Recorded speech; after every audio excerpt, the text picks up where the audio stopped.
CFAX Victoria. An iHeart radio station. If it's happening, It's here. CFAX 1070.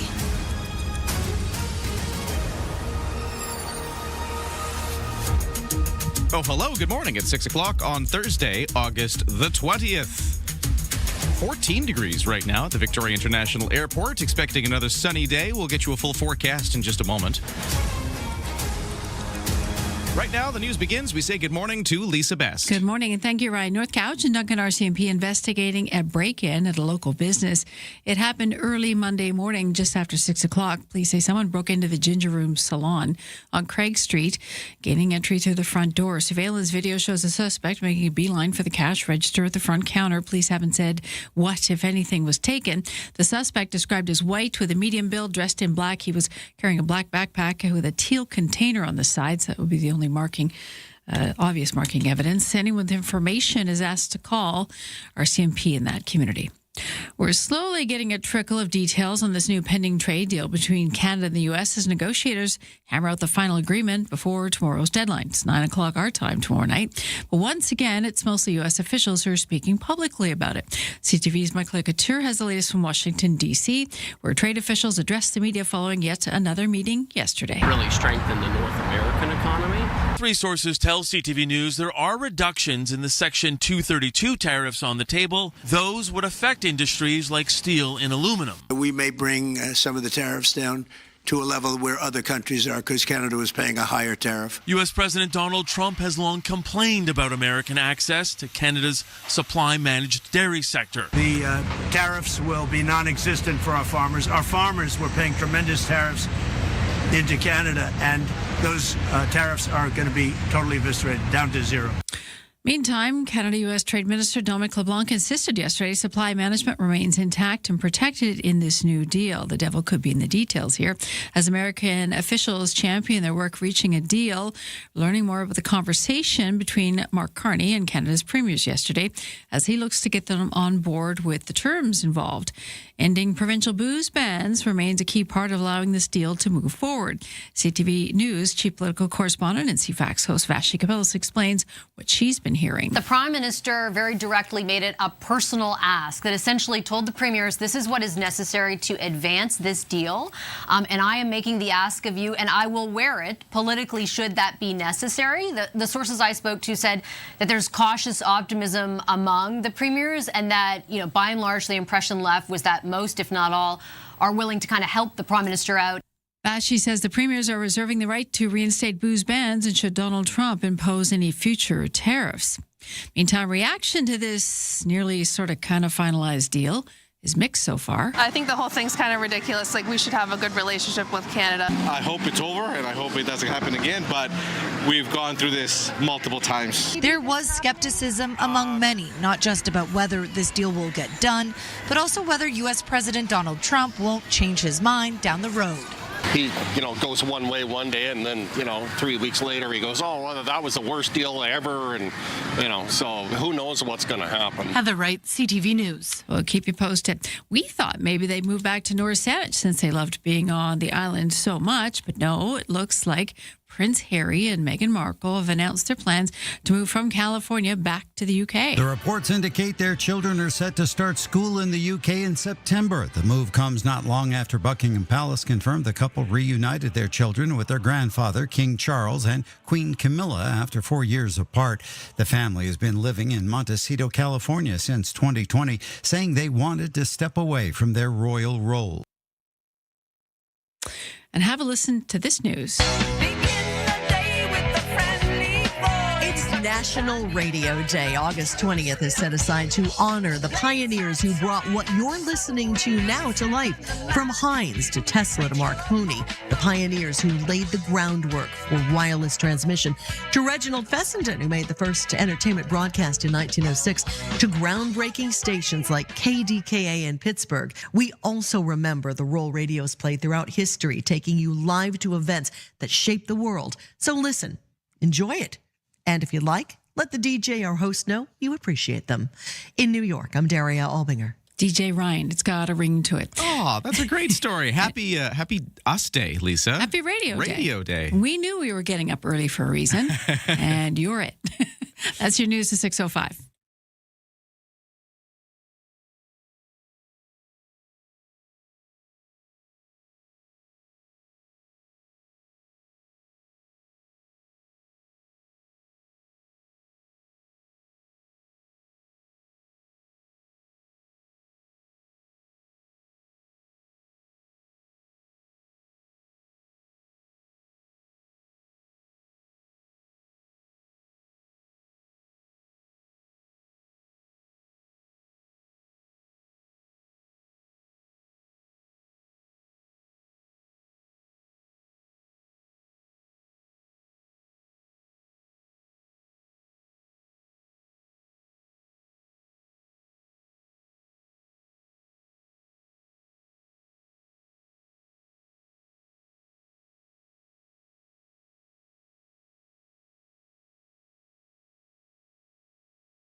Your CFAX 1070 news poll question, we're asking, how confident are you in your ability to spot misinformation that may be posted online?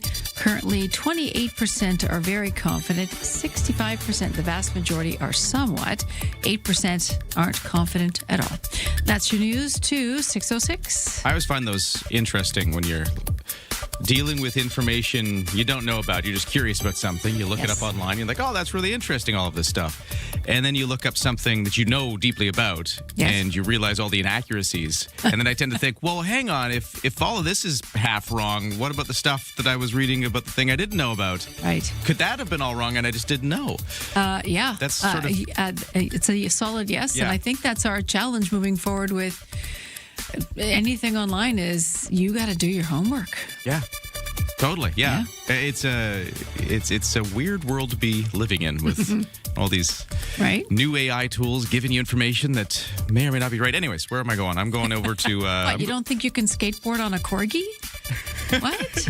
Well, I can confidently tell you that the meteorologists are predicting a mainly sunny day with a high of 24, a humidex of 28, and right now it's 14 degrees. At least that's true. You know what else is true? I can tell you about the sports scores. I know these ones. The senior Victoria Shamrocks lost 5-4 to the Coquitlam Adnacks in Game 3 of the WLA Finals in front of a home crowd at the Q Center.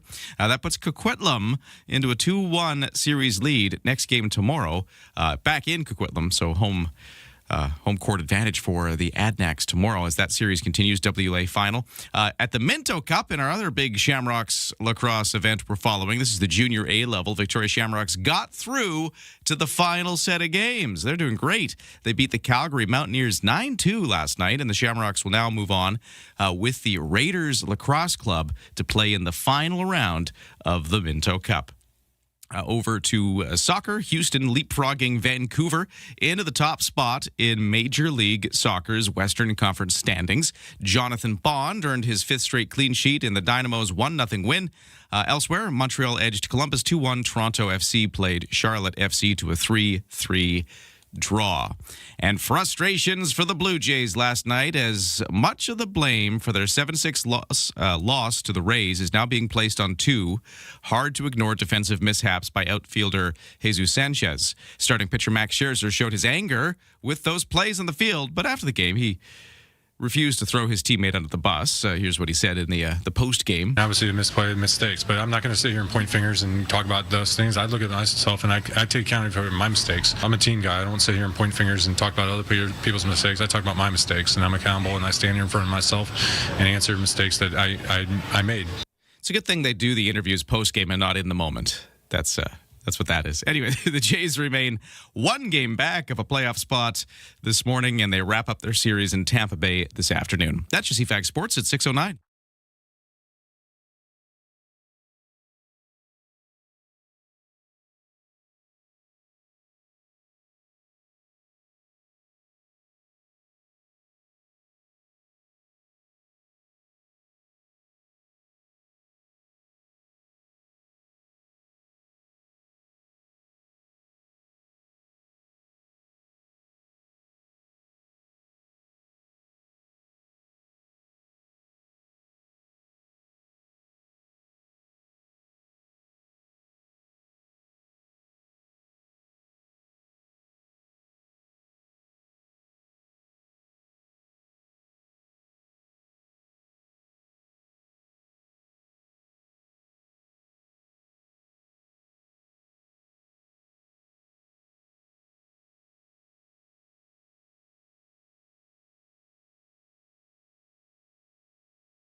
CFAX 1070 traffic and weather. What's going on out there? Well, right now, roads are clear. No congestion, no crashes, no major problems like that. At BC Ferries, looking good too. No sailing waits for the 7 o'clock sailing from Swartz Bay to Tsawwassen. So let's dial into the weather then. I was mentioning just a few moments ago, it's mainly sunny today. We got that high of 24, humidex again of 28. So it's very similar forecast to the last few days.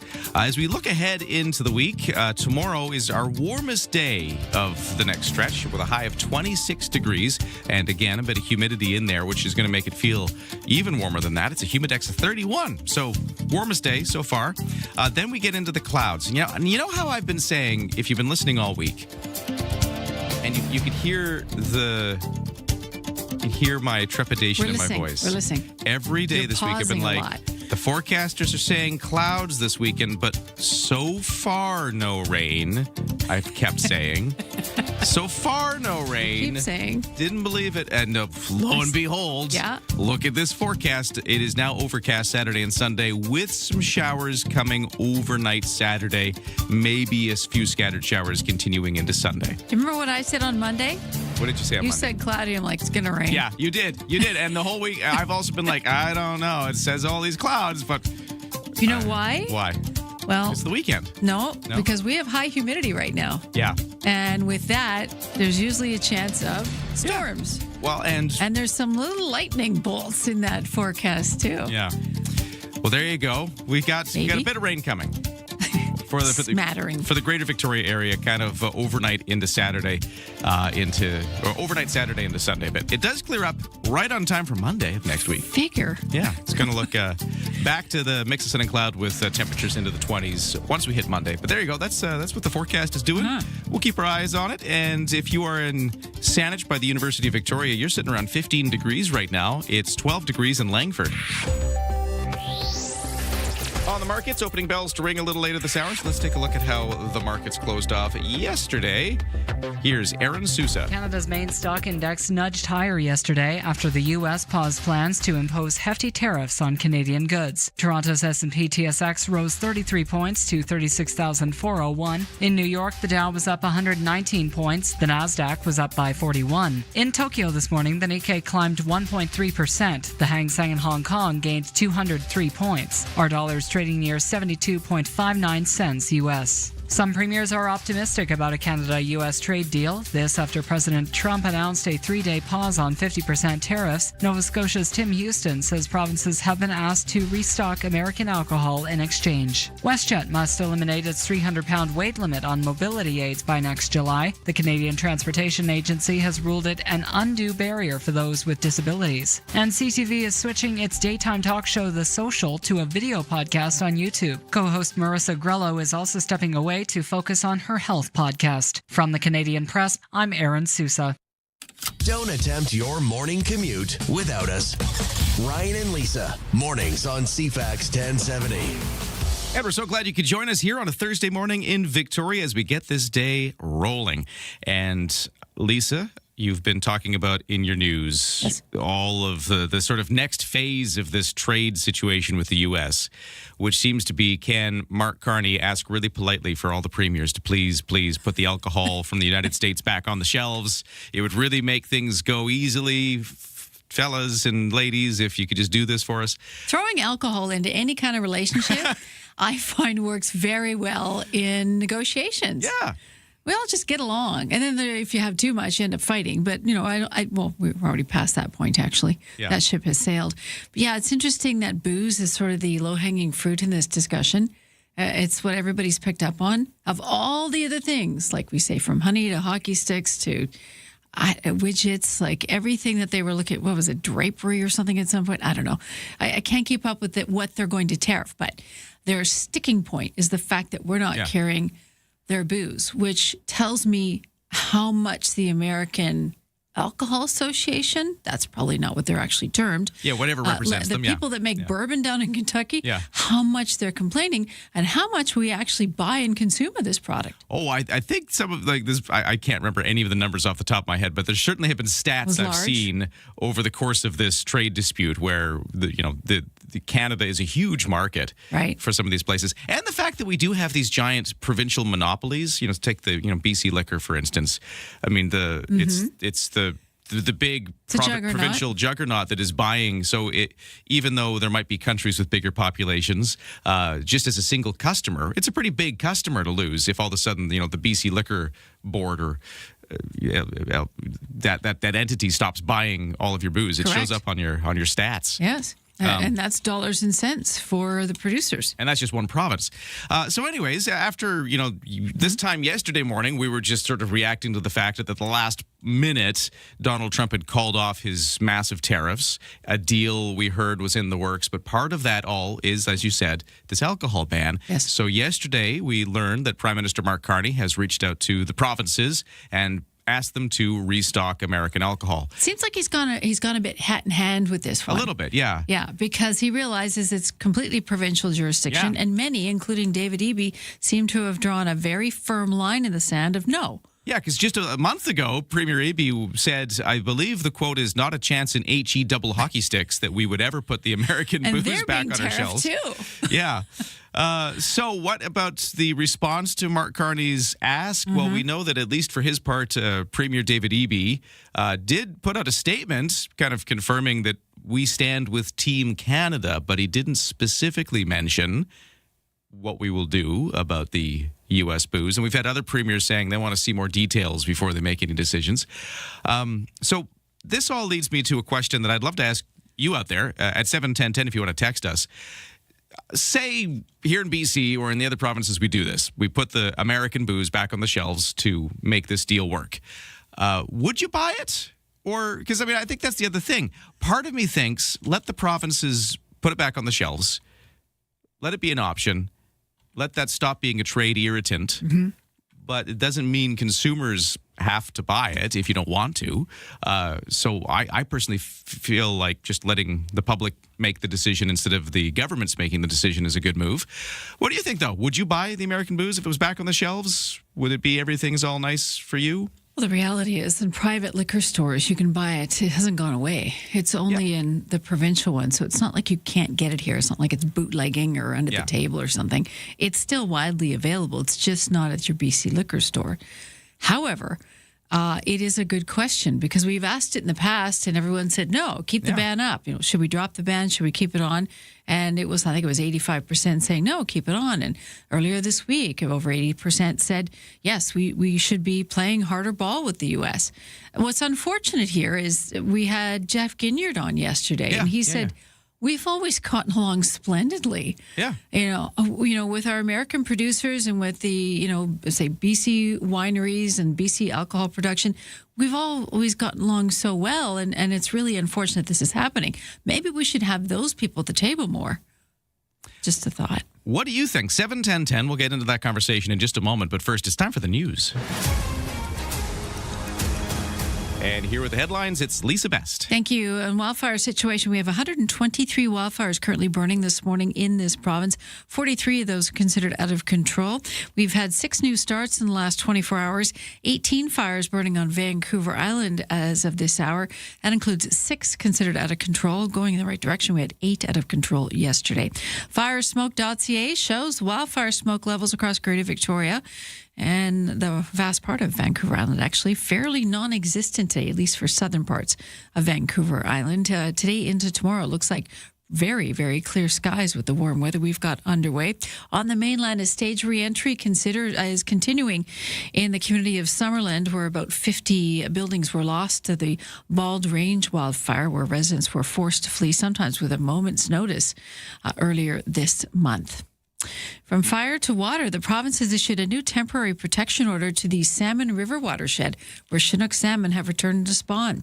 The order, now in effect, means 458 surface water and groundwater licenses and transitioning groundwater users in the watershed must stop using water for irrigation or of forage crops, lawns, fairways, and garden industrial purposes. The Ministry of Water, Land and Resource Stewardship says the move aims to ensure there's enough water in these waterways for fish.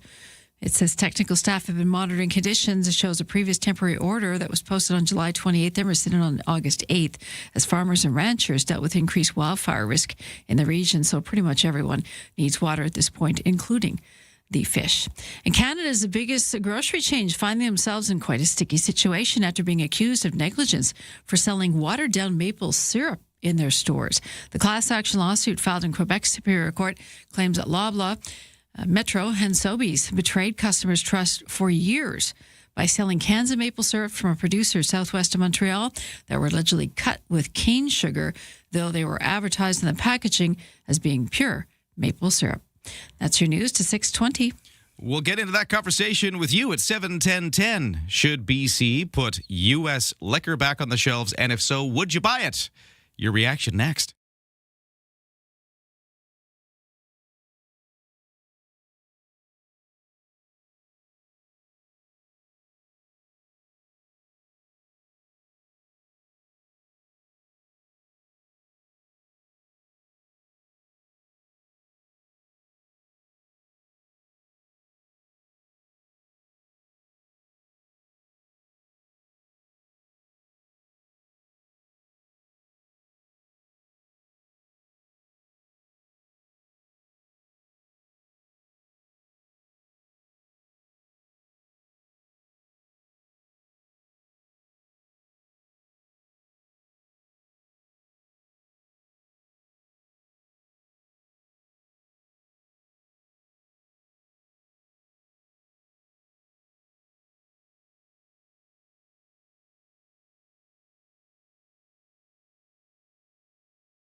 Right now at Borden Mercantile, oven-baked dog and cat food is on sale. Buy one, get one free on canned food and treats. Borden Mercantile on Borden Street near Quadra and Mackenzie. CFAX 1070 traffic and weather at 6:23. Roads are clear right now. No major issues. For BC Ferries, no sailing waits. And for the weather, it's also looking pretty good, too. Although after today and tomorrow, which look fairly sunny and warm. Actually, tomorrow's the warm day. Even hotter tomorrow than it's been all week. But then we move into some showers by Saturday night. Little rain coming. It doesn't last long. It clears up by Monday. But, just in time for the weekend. A little rain on the way. Thanks for starting your day with us. Ryan and Lisa, mornings on CFAX 1070. What's your opinion of the BC booze ban for U.S. liquor on the shelves? I mean, this is the case all across the country. Some provinces have allowed it back on, I guess. But, we'll deal with our province here. What do you think about this debate? This texter at 71010 says, BC liquor can put U.S. booze back on the shelves, but this Canadian will not buy any. U.S. booze can gather dust. Moreover, BC wine stays better. Canadians must keep on boycotting U.S. booze and other products until all tariffs are rescinded or removed by the Trump government and honor the CUSMA agreement. Okay, strong words from our first text out of the gate. And you know what? They make a solid point, Gavin. Yeah. I mean, it's a tough pill to swallow. For as much as you may like the product, they made us angry. Texter at 71010 says, even if they do put U.S. booze back on the shelves, I still won't buy it. This texter says, good morning, Ryan and Lisa. I am fine with allowing American liquor back on the shelves. That way I can purposely walk past it on the shelves. Besides, Canadian beer goes much better with a taco. Oh, I see what you did there. Yeah, nice play on words. That's texter Chris. Okay. This texter says, no chance in HE double hockey sticks that I will ever buy American booze again. That's what the Premier had said a month ago, that chance in... I'm using HE double hockey sticks. I think he used the word, but David Eby rarely gets uppity. Yeah. So when he does, it hits our radar. It's like, what's going on? Daddy's mad. Well, we got a different opinion here. It was good. Okay. This let's hear it. texter simply says, it would be a glorious day. I cannot wait to enjoy a Napa Valley Cabernet Sauvignon again. Finally. Yeah, I mean... But that's just it. You can at a private wine store. Kind of. I mean, as far as I know, I could be very wrong. I might be wrong. I don't want to mislead anybody, but I think since even the private liquor stores have to buy from the government warehouse... Since they're allowed to sell what they have, okay, but it's the restock won't happen unless the BC government allows it back. Maybe you can't get your favorite product then. It will eventually dwindle if it hasn't already. Is my understanding? I could be wrong though, so I don't want to. But wine does well collecting dust, so maybe we'll have better vintages in the end. Nice and aged. Texter says, put it back on the shelves, but I'm not going to buy it, so elbows up, says this texter. Okay. This texter says, no USA booze, 'cause of Kuzma here. And this texter says, I would buy American alcohol. As far as I can see, there are bigger problems happening in BC than anything the U.S. is presenting to us. Okay.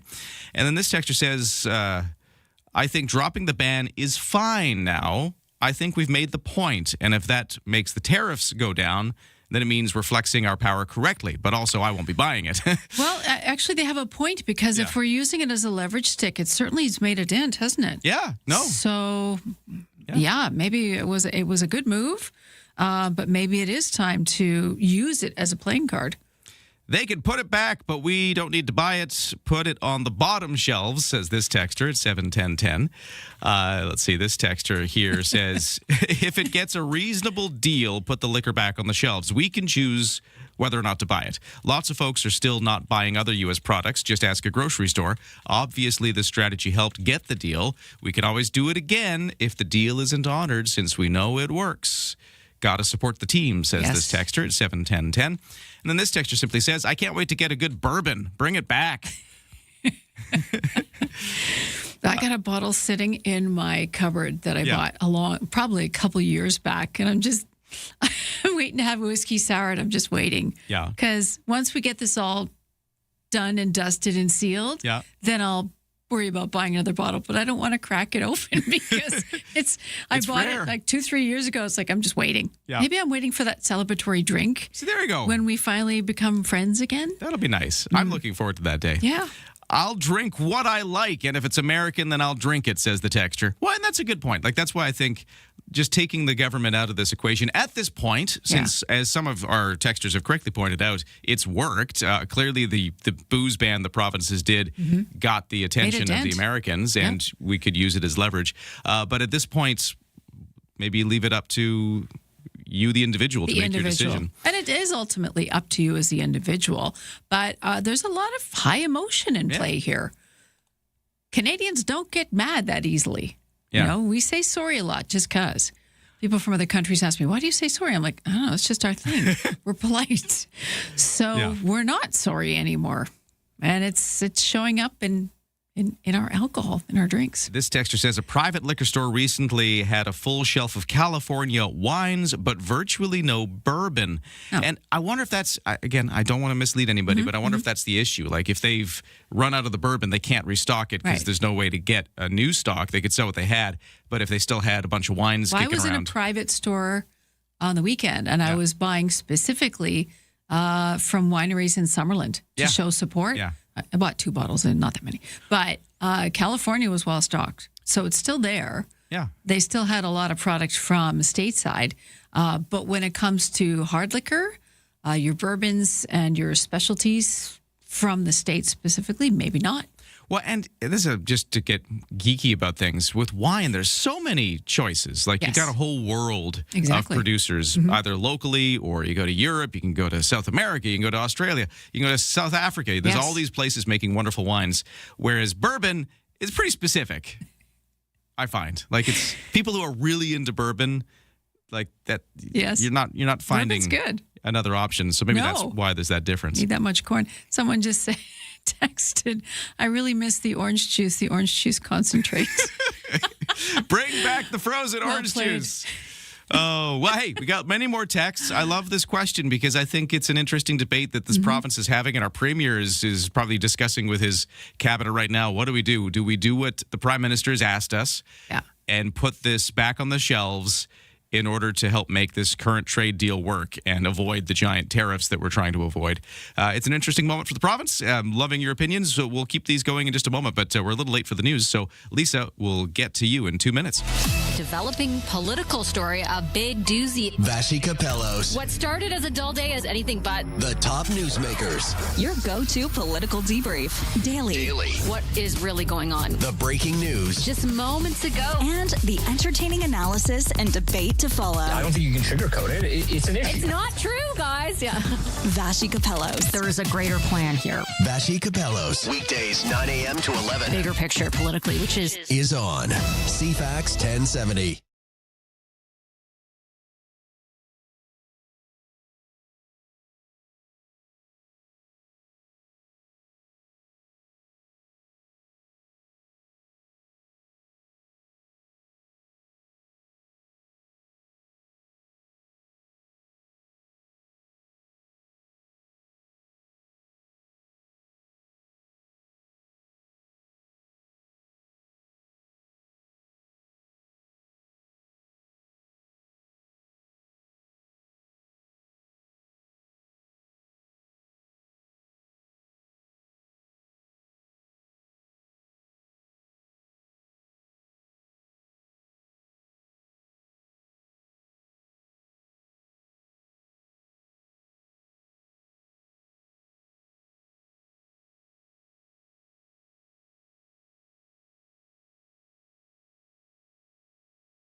CFAX Victoria. An iHeart radio station. If it's happening, it's here. CFAX 1070. Good morning, 6:32 on this Thursday, August the 20th. Looking at some sunshine again today. We hear rain might be coming Saturday night. Full forecast in a moment. But first, the news with Lisa. It's 6:32, and take it away. Thank you. BC Wildfire Update, 123 fires burning in this province this hour, 43 of those considered out of control. There's been 6 new sparks in the last 24 hours, 18 fires across Vancouver Island, including 6 that are considered out of control. Those are all up island. The BCSPCA says it's been offering emergency boarding services to fire evacuees to care for their pets during times of displacement. Spokesperson Keila Wolf says there have been all hands on deck during this devastating wildfire to date. Wolf says the Animal Protection Organization has cared for more than 120 animals since July, and 45 remain in care. The emergency boards we do have and have had in care, they range from dogs, cats, kittens, puppies. We also, interestingly, have one gecko in care, probably the most interesting of the animals that we have had in as emergency board specifically. A gecko. Dozens of posts on social media shows pets, mostly cats and dogs, remain missing after evacuations in Summerland. Some people left with a moment's notice, but one resident who lost her home near Falder was recently united with a tarantula and a salamander who miraculously survived the blaze. A staged reentry is unfolding in that community in the Okanagan after that wildfire. The Bald Range wildfire forced 12,000 residents to flee earlier this month. On another note, when we talk about wild critters, we're going to hear from Wild Ark coming up in about 15 minutes at 6:50. They're caring for over 32 young raccoons, sort of overrun by these little jimothies. So we'll bring you details on that coming up in about 15 minutes. To the trade war now. Canada and the U.S. seem to be getting closer, sort of, on a new trade deal. So much so that the Prime Minister is giving an update to the country's premier. Speaking to reporters yesterday after the meeting, Canada-U.S. Trade Minister Dominic LeBlanc says it was a good discussion with the premiers. After we updated our cabinet colleagues, the Prime Minister convened a First Ministers meeting. All of the premiers participated, and it was a constructive and, frankly, a very important conversation. The readout from the PMO says Carney underscored the importance of a strong Team Canada approach during his meeting with the premiers. Now, the details of that meeting shared by Nova Scotia Premier Tim Houston. The Prime Minister has asked us as premiers, as provinces, to return the U.S. alcohol to the shelves. So we'll work through that process. That's something we're discussing this morning here on CFAX. You can text us your thoughts at 71010. Sources say Carney made the request something of a personal appeal, but a hat-in-hand moment, saying he would wear the consequences of it politically. Meanwhile, a new Leger poll out this week reveals 47% of Canadians asked believe a federal election should be called if and when a new trade deal becomes official. No surprise that the biggest support comes from Conservative voters. Speaking of the Conservative camp, leader Pierre Poilievre says he's invited the former Crown Prince of Iran to Canada. Reza Pahlavi is touting himself as the best person to replace the Ayatollah and oversee the transition to democratic elections in that country. Poilievre says he's not fully endorsed the new would-be leader, but said that a by-election campaign event in BC last week that he would meet with Pahlavi virtually. Our view is it is not the role of Canadians or any foreign government to tell Iranians who should run their country, but there should be a free and democratic Iran that is in the hands of the Iranian people. It is up to the Iranian people to shape themselves and shape their country through free and democratic elections and constitutions. Pahlavi's father was Shah, who ruled Iran until the 1979 Islamic Revolution, which sent the royal family into exile. The Crown Prince now lives near Washington, D.C. The U.S. war in Iran has waged for over 7 months now, and it doesn't appear to be helping the U.S. president's popularity. A new poll is showing his approval rating at just 33%. That's your news to 637.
Your CFAX 1070 News poll question: how confident are you in your ability to spot misinformation posted online?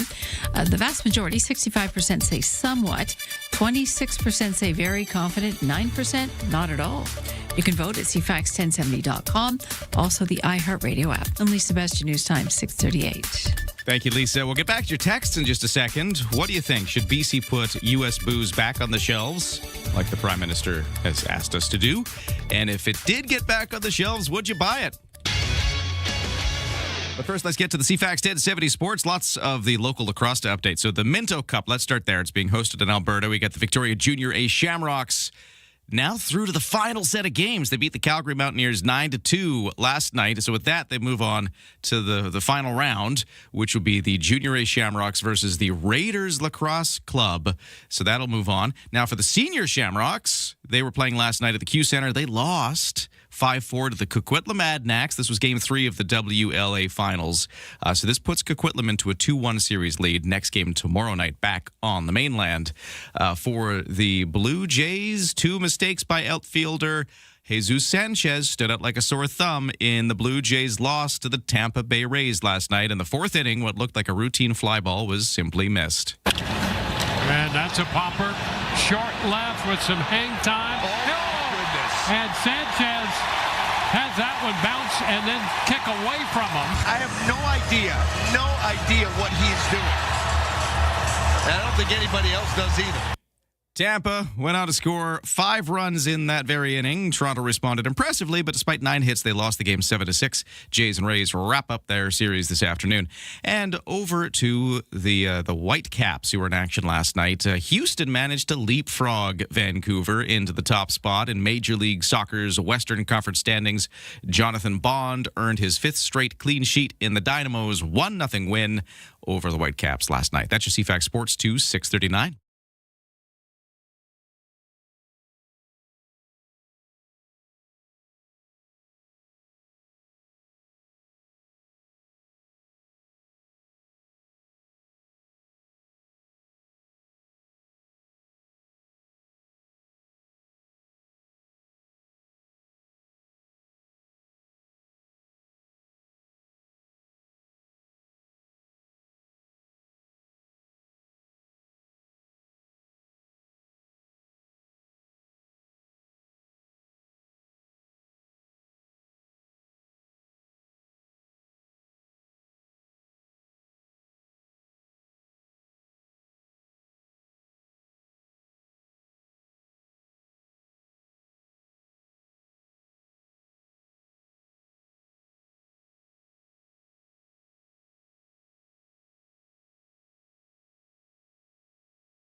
.641 traffic and weather time.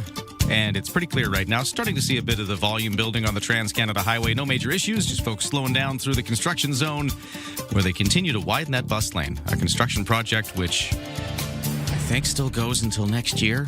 Just saying. But everything else is clear today. BC Ferry is looking good too. 7 o'clock sailing is coming up with lots of space left. Now, the weather forecast today, it's very much like the last few days. We got mainly sunny skies, highs of 24, a humidex of 28, so feeling warmer in that humidity. Man, a lovely warm night depending on where you were yesterday.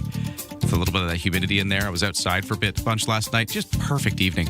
Kind of looking at that again today.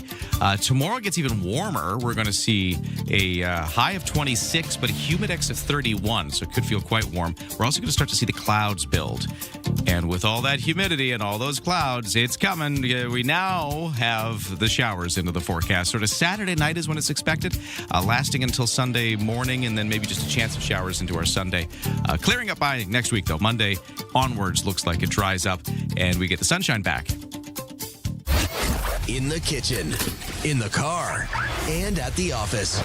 Ryan and Lisa, mornings on CFAX 1070. Take us with you. Listen live on the free iHeartRadio app. We love it when you join the conversation at 7-10-10. And Premier David Eby has confirmed the federal government has now briefed provinces and territories on trade relations with the U.S., and he's we've heard that the premiers, plural, have all been asked, please put the U.S. booze back on the shelves to help this deal. That's the request that has come from the Prime Minister. What are we going to do in B.C.? Well, we still haven't heard, even though David Eby mentioned in his statement yesterday, we stand with Team Canada. He didn't specifically mention what he would do with the U.S. booze on the shelves, which has been pulled from the B.C. System. So, what are you saying about it at 7-10-10? This texter says, I'll buy whatever. The American people and the liquor makers are great. It's the government that's the problem. It's a good point. Why take it out on the American businesses and the individuals? But you certainly got their attention. But anyways, point taken. This texter says you cannot negotiate with a dictator. You cannot bend to Trump. He will not give you anything in return. That is something that I've heard. I think a sentiment that I feel like is worth noting is that we have made concessions in the past, and where's it gotten us? This latest threat of 50% tariffs. So a lot of people are just getting frustrated with giving up anything. Back and forth. Yeah. You know, it doesn't seem to be a straight line that we're dealing with here. So I get that sentiment for sure. This texter at 7-10-10 says, I'm less concerned about U.S. alcohol coming back on the shelves than I am about them letting U.S. milk into our market. Oh, that's an interesting point. We don't know the details, so we can't really comment either way. But, I mean, Canada has a very protected dairy system. We don't allow a lot in. That's one of the massive trade irritants that the U.S. has. They would love to sell their products here. Right. It's a very similar thing. Just like asking you, would you buy U.S. booze if it was back on the shelves? Would you buy U.S. milk? Because part of me wonders if it is such a big deal to let the U.S. sell more of their dairy into Canada, because it's just up to you to buy it. Would Canadians actually buy the U.S. milk over the Canadian product? Well, I think a lot of people just don't want it on the shelves here to start. Yeah, but even if it was, would you just say, you know what? I've heard that it's cheaper, it's got the hormones, all of those things. I don't know if then that's true, but I've heard that as an argument why people don't want it. Right. So would you just keep buying the Canadian product? But the thing is, it's probably be cheaper because the American farms are subsidized and there's a lot of it. They got a glut of milk. Could it be nice to have a cheaper option? I don't know. Right. Different parts of Canada. I know here, when I'm at the grocery store and I'm seeing American product out, I am actually seeing a lot of people bypass it. Yeah. Well, that's what I mean. Like, even if we did allow a little more dairy from the U.S. in, would we even buy it? Just like the booze. If we allow it back on the shelves, would we even buy it? Yeah. Texter here says, trouble with Trump. As Lisa said, done and dusted. We've seen him go back on deals he's made. Our Canadian reasoning is beyond Kuzma. It's also the 51st state rhetoric. Yeah, that's the point. There's other reasons why we're upset. This texter at 71010 says, keep the booze off the shelves until we get relief for the timber industry. Yeah. And I kind of wonder if that's why we haven't heard emphatically from Premier David Eby that, hey, we're going to do it. Yeah, sure, we'll go ahead. Maybe he wants to see the details and see if we are getting a better, some relief for BC's lumber industry in this latest deal. Maybe he's waiting to see. But you got to think that all the premiers, with the Prime Minister going to them with the ask, they're all trying to negotiate too. What's in it for us? If we do this for you, we want some concessions as well. It's possible. I don't know this, but if I was doing a deal, I'd be looking to that. Yeah. Good morning, Ryan and Lisa. Bourbon is a protected name in the States, the way the French protect the name champagne. Canada makes some world award-winning bourbons, only we just can't call them that. Bourbon style, as it were. Yeah, bourbon style. I did not know that. Yeah. Okay. Great point, texter. We've got the corn. Why not put all the American alcohol back on the shelves, but increase the wholesale and retail prices and use that revenue to help our forest industry? Oh, that's interesting. Special bourbon tax. I think that would go over poorly if we're trying to smooth over the relations, but I like your point there, texter. That's fun. Hey, way more text, way more people weighing in on this. It's a big issue right now, big national issue, but also a big issue right here in BC as we've got a role to play, and which way will we go? Right. I'd love to hear from you at 71010, but we got to take a break for the news. It's 6:46. Let's get to the headlines with Lisa. Well, since we're talking about the U.S. politics, U.S. President Trump says America is engaged in a crushing economic operation against Iran. That is the term. On social media this morning, Trump said Iran has failed to take the opportunity to make a deal with the U.S. and would now face what he calls economic warfare and isolation on an unprecedented scale. We'll keep you posted as to what comes next. Grand Theft Auto 6 is serving as a tool for at least one U.S. Army unit to encourage soldiers to enlist. A unit in Georgia offering some active duty soldiers a 4-day pass to play the year's most anticipated video game when it's released in November. According to the division, the offer is available to soldiers who re-enlist for a minimum 2 years between now and November 14th. A statement with Variety said the idea is to have unique incentive programs that connects to what soldiers are interested in. Speaking of the upside of military, the Naden Band of the Royal Canadian Navy is among 150 bands performing at the BC Tattoo at the PNE in Vancouver this weekend. The Naden Band performs 2 o'clock Sunday. The band, established in 1940, features 35 professional full-time musicians who support naval operations and ceremonial events, as well as public outreach. They're really cool to hear. They're a really tight band. The band performs in a variety of configurations, from parade and concert bands to big band, brass, woodwind and ensembles, and contemporary groups as well. And yes, tune in. Today is National Radio Day, August 20th, set aside to honor Heinz, to Tesla, to Marconi, the pioneers who laid the groundwork for the wireless transmission. Also know Reginald Fessender, not a household name, made the first entertainment broadcast in 1906. Remember, the roles radio played through history, taking you through live events that shaped the world and continues to. That's your news to 649. Hey, if you've texted in at 71010 and I haven't read your opinion yet on this American booze on the BC shelves issue, we're going to come back to this after 7 o'clock, so hang on. More of your texts to come as we continue to weigh Victoria's opinion. But we got to take a detour into raccoons, because the BC SPCA Wild Ark in Metchosin, they have a sudden surge in little baby raccoons they're caring for. Little Jimothys, yeah. There's a lot of interest in raccoons in general after the Seattle phenomenon that is Jimothy. But why do we have so many baby raccoons at Wild Ark that they're caring for, and what do they need to help them care for them? We're going to get into that next. Where the noise stops and the conversation begins. Hey, it's Friday. Welcome to the Graham Richardson Show. The stories that shaped your week aren't just headlines. They are the moments we live through and the decisions that change what comes next. Let's take a closer look at that together. It's national conversations. From major policy shifts to the fun, unexpected trends and friends everyone will be talking about. It is intelligent, unpredictable, and completely Canadian. Stay informed. Stay ahead. The Graham Richardson Show. Friday morning at 9 a.m. right here on CFAX 1070.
.651, time for traffic and weather. The commute is looking pretty normal right now. Other than this, we have a report of a collision on the Pat Bay Highway. This is heading out of town, actually, heading up towards the peninsula, and it's right before you start to get towards Beaver Lake Road and just before Halliburton, that sort of stretch there. If you have any details, let me know at 71010. Yeah, but a collision reported, slowing things up on the Pat Bay Highway northbound. Maybe I'll put it this way. It's after the Royal Oak interchange. You get a little bit further, and you will start to see the slowdown. For the weather forecast, it's mainly sunny today. Highs of 24, but a humidex of 28. Even warmer tomorrow with a high of 26, a humidex of 31. And clouds rolling in over the course of Friday, because by Saturday night, those clouds will bring some showers. Ryan and Lisa. Mornings on CFAX 1070. Remember, you have us in the palm of your hand. For listeners on the go, listen live on the free iHeartRadio app. Hey, at the BCSBCA Wild Ark Center in Metchosin, they've currently got 32 young raccoons, the majority of which arrived as orphans. Why? Well, let's get into this. We got the assistant manager at Wild Ark, Kelsey Arnott, joining us on the line. Hello, how are you? I'm really good. How are you? I'm good, although I'm trying to get my head around that number. Is that like a lot of raccoons? Because it seems like a lot of raccoons. It is certainly a lot of raccoons and definitely a lot of work, but it is pretty average for us this time of year. Okay, so you get a lot of orphaned raccoons on a normal year? Yeah, we do. It's unfortunate that a lot of things can happen to raccoon parents out, especially urban raccoons. So we do see a lot of orphans. Do you know what's happened in this particular case, in this case of the 32 that showed up? We have stories of a few, but some of them they're just kind of found without parents. We do ask finders to keep an eye on them for a little bit just to see if they're doing okay and whether they're acting as if they're hungry, or because sometimes you just see them and their parents are off foraging. But other ones we do know, like their mother was hit by a car in a couple of cases.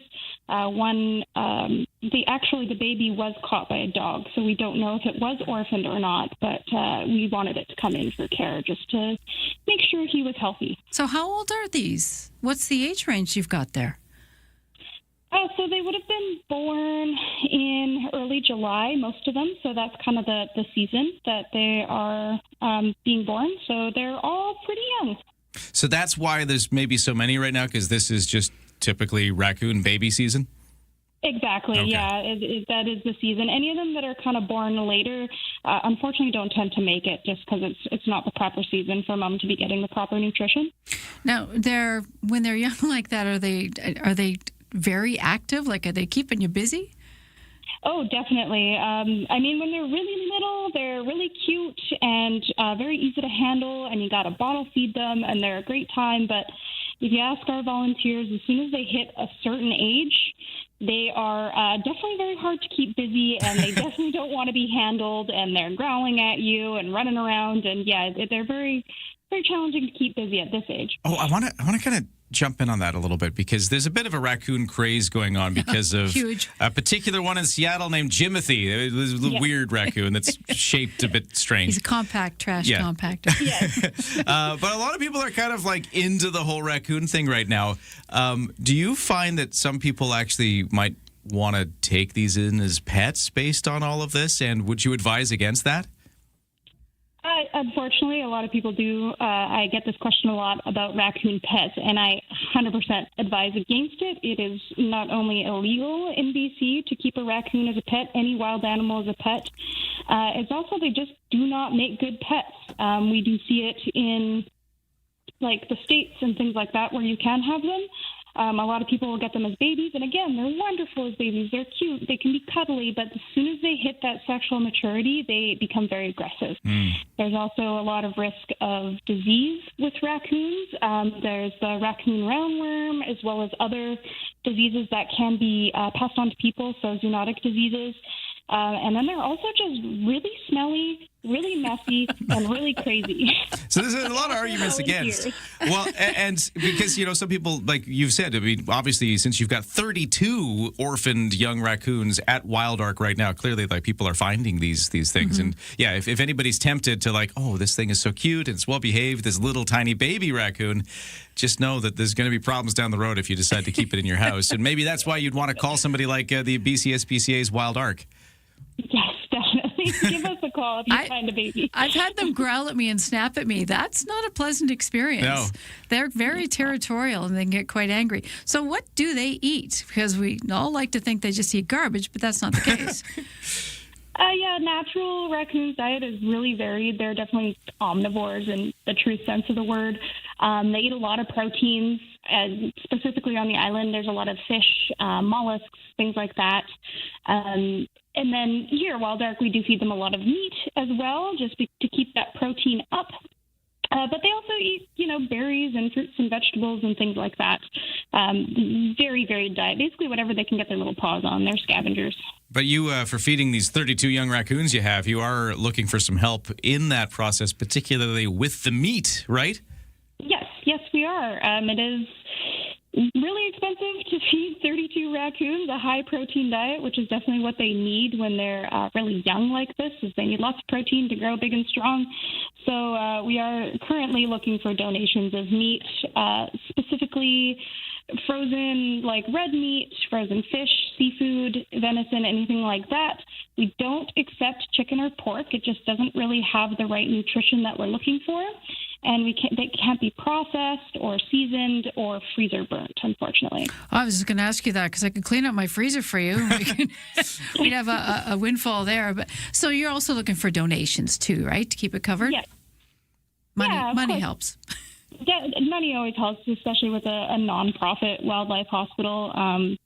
You know, it is definitely very expensive to keep us running with so many different critters. There is, if you go on our website, there's a chance where you can buy me dinner, so you can specifically buy a raccoon dinner if you'd like on the BCSPCA's website. Yeah. Okay, so go to the website if you want to find out more, or if you got some frozen meat that's applicable and meets the criteria you laid out, do reach out to the BC SPCA Wild Ark in Metchosin, currently caring for 32 young orphaned raccoons. Good luck with these ones, and thanks for talking to us. Yeah, thank you guys for talking. Take care. Texter 71010 says, on my morning walk this morning, there was a baby raccoon down on the edge of the Inner Harbor close to the Delta Hotel. Yeah, babies everywhere. And then this texter says, about raccoons, I live in Garfield. I think you mean Fairfield, but that's okay. It's always going to get us the autocorrect. I live in Fairfield, and a neighbor feeds all raccoons cat food. It's a problem for the neighbors. Interesting. Well, thanks for weighing in. We're also getting still many, many text messages on the question of whether or not provinces like BC should put U.S. booze back on the shelves. And if it did go back, would you buy it? That's the question. So many people weighing in. We'll get to more of your texts after the news.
CFAX Victoria, An iHeart radio station. If it's happening, it's here. CFAX 1070. Good morning, 7:02 on this Thursday, August the 20th. A fender bender of some kind affecting traffic on the Pat Bay Highway just past the Royal Oak overpass heading northbound, although it does seem like traffic is easing there. I'm not sure if it's clearing or not, but not as big of a problem as it was. So we'll get you an update in a moment, but right now the news begins. Here is Lisa Best. Look at the BC wildfire dashboard this hour. 123 wildfires burning, 43 out of control. 6 new fires starting the last 24 hours.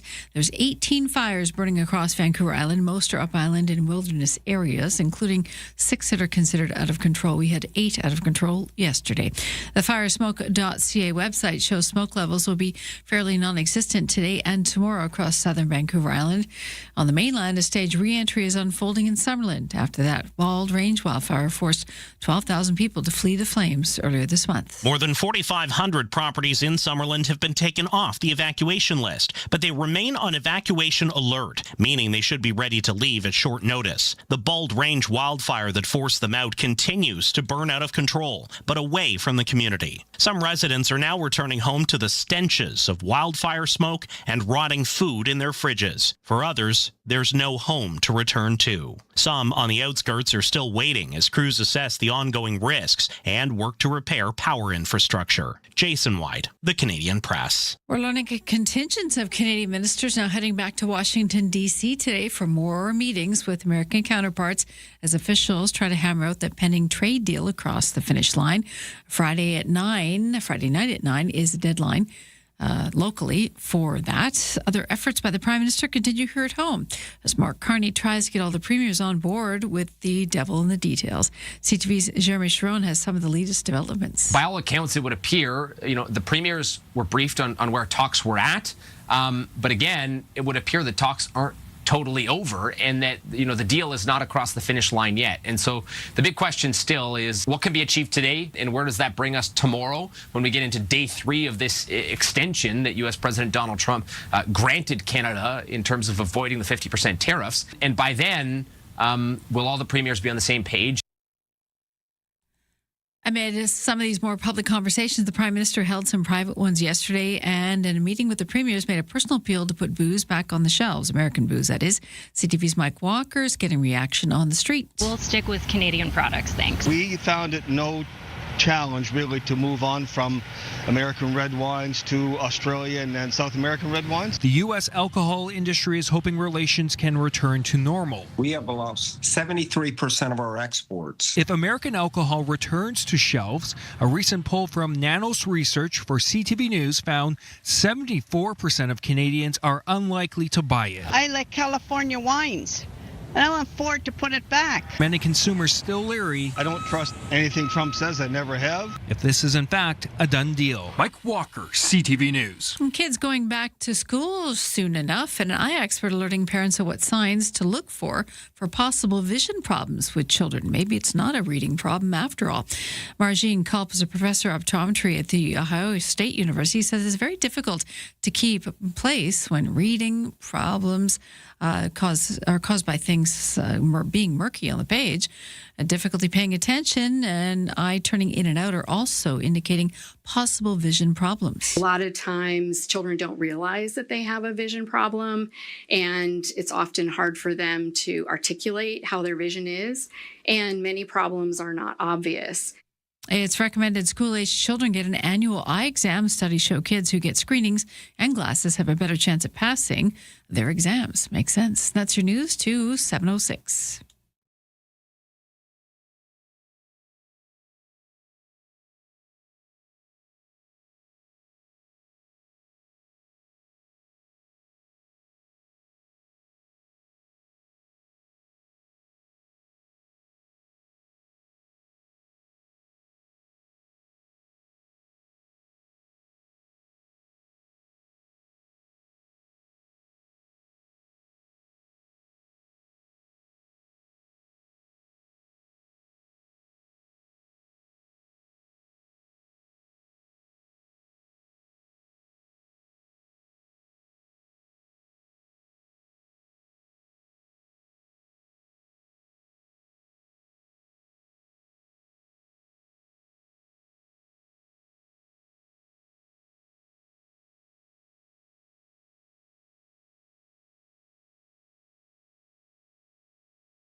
Your CFAX 1070 news poll question. We're asking, how confident are you in your ability to spot misinformation posted online? 65% say somewhat, 26% say very confident, but 9% say not at all. You can vote now at cfax1070.com, also the iHeartRadio app. I'm Lisa Best. Your news time is 7:07. Text us at 71010. Weigh in on today's question, asking about whether BC should put U.S. liquor back on the shelves, like the Prime Minister's asking, to help with a trade deal. And if it did go back on the shelves, would you buy it? So many people weighing in. This texter at 71010 says, I do not trust Donald Trump to keep his word on tariffs. This texter says, the booze was a good lever, but put it back for now as part of Team Canada and use it again if needed. Personally, I'm boycotting everything U.S. until they learn to behave themselves. That's from Mike and Tango, who I believe are cats. Yes, they are. Yeah. Or one's a dog, one's a cat. Oh, man. Another texter saying, good morning, Ryan and Lisa. I'm mad at Donald Trump, not the producers who make the Napa Valley wines and Kentucky whiskeys, who rely on Canadians. Yep. They're not to blame for this mess, and most Americans understand. So many great opinions coming in at 71010. We're going to read more of your thoughts in just a moment. First, though, let's get to the CFAX 1070 sports. I'm talking a lot about the lacrosse situation because we got two Victoria Shamrocks teams doing really, really well. So let's get into that. So at the Minto Cup, we've got the Victoria Junior A Shamrocks through to the final set of games. They beat the Calgary Mountaineers 9-2 last night. And with that win in that round-robin stage, they kind of booked their ticket over to this final round. So it'll be the Junior A Shamrocks facing the Raiders Lacrosse Club. So that's what's happening at the Minto Cup. For the senior Shamrocks, they're still in the WLA final. Bit of a setback last night. Coquitlam Adnax with the 5-4 win over the Shamrocks in Game 3 in a game that was at the Q Center. That puts Coquitlam in a 2-1 series lead. Next game is tomorrow night back on the mainland. Toronto Blue Jays are experiencing some frustration. Much of the blame for their 7-6 loss to the Rays is being placed on two hard-to-ignore defensive mishaps by outfielder Jesus Sanchez. Starting pitcher Max Scherzer was even showing his anger with those plays on the field, but after the game, he was not throwing his teammate under the bus. Obviously, a misplay, mistakes, but I'm not going to sit here and point fingers and talk about those things. I look at myself and I take accountability for my mistakes. I'm a team guy. I don't sit here and point fingers and talk about other people's mistakes. I talk about my mistakes, and I'm accountable, and I stand here in front of myself and answer mistakes that I made. The Jays remain one game back of a playoff spot this morning, and we got one more game against the Rays tonight as they wrap up that 3-game series. A disallowed goal could have been a difference maker for the Whitecaps last night in MLS soccer. Vancouver fell 1-0 to the Houston Dynamo after Rayon Elumi's goal in the 64th minute was scratched following a video review. Whitecaps head coach Jesper Sorensen says he disagrees with the official's decision that there was a foul on the play. But you know what? I'm not the referee. They called it a foul, and that's something that you sometimes have to accept, that it goes against you. I think it was tough, but it's, yeah. Sorensen also says his team did have other scoring chances, but their finishing was, quote, horrible. CFAX Sports Time, 7:10.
CFAX traffic and weather at 7:11 on a Thursday morning. So we had an earlier collision on the Pat Bay Highway. So this is heading northbound up towards the peninsula, up towards the ferries. It was just past Royal Oak Drive, between there and Halliburton.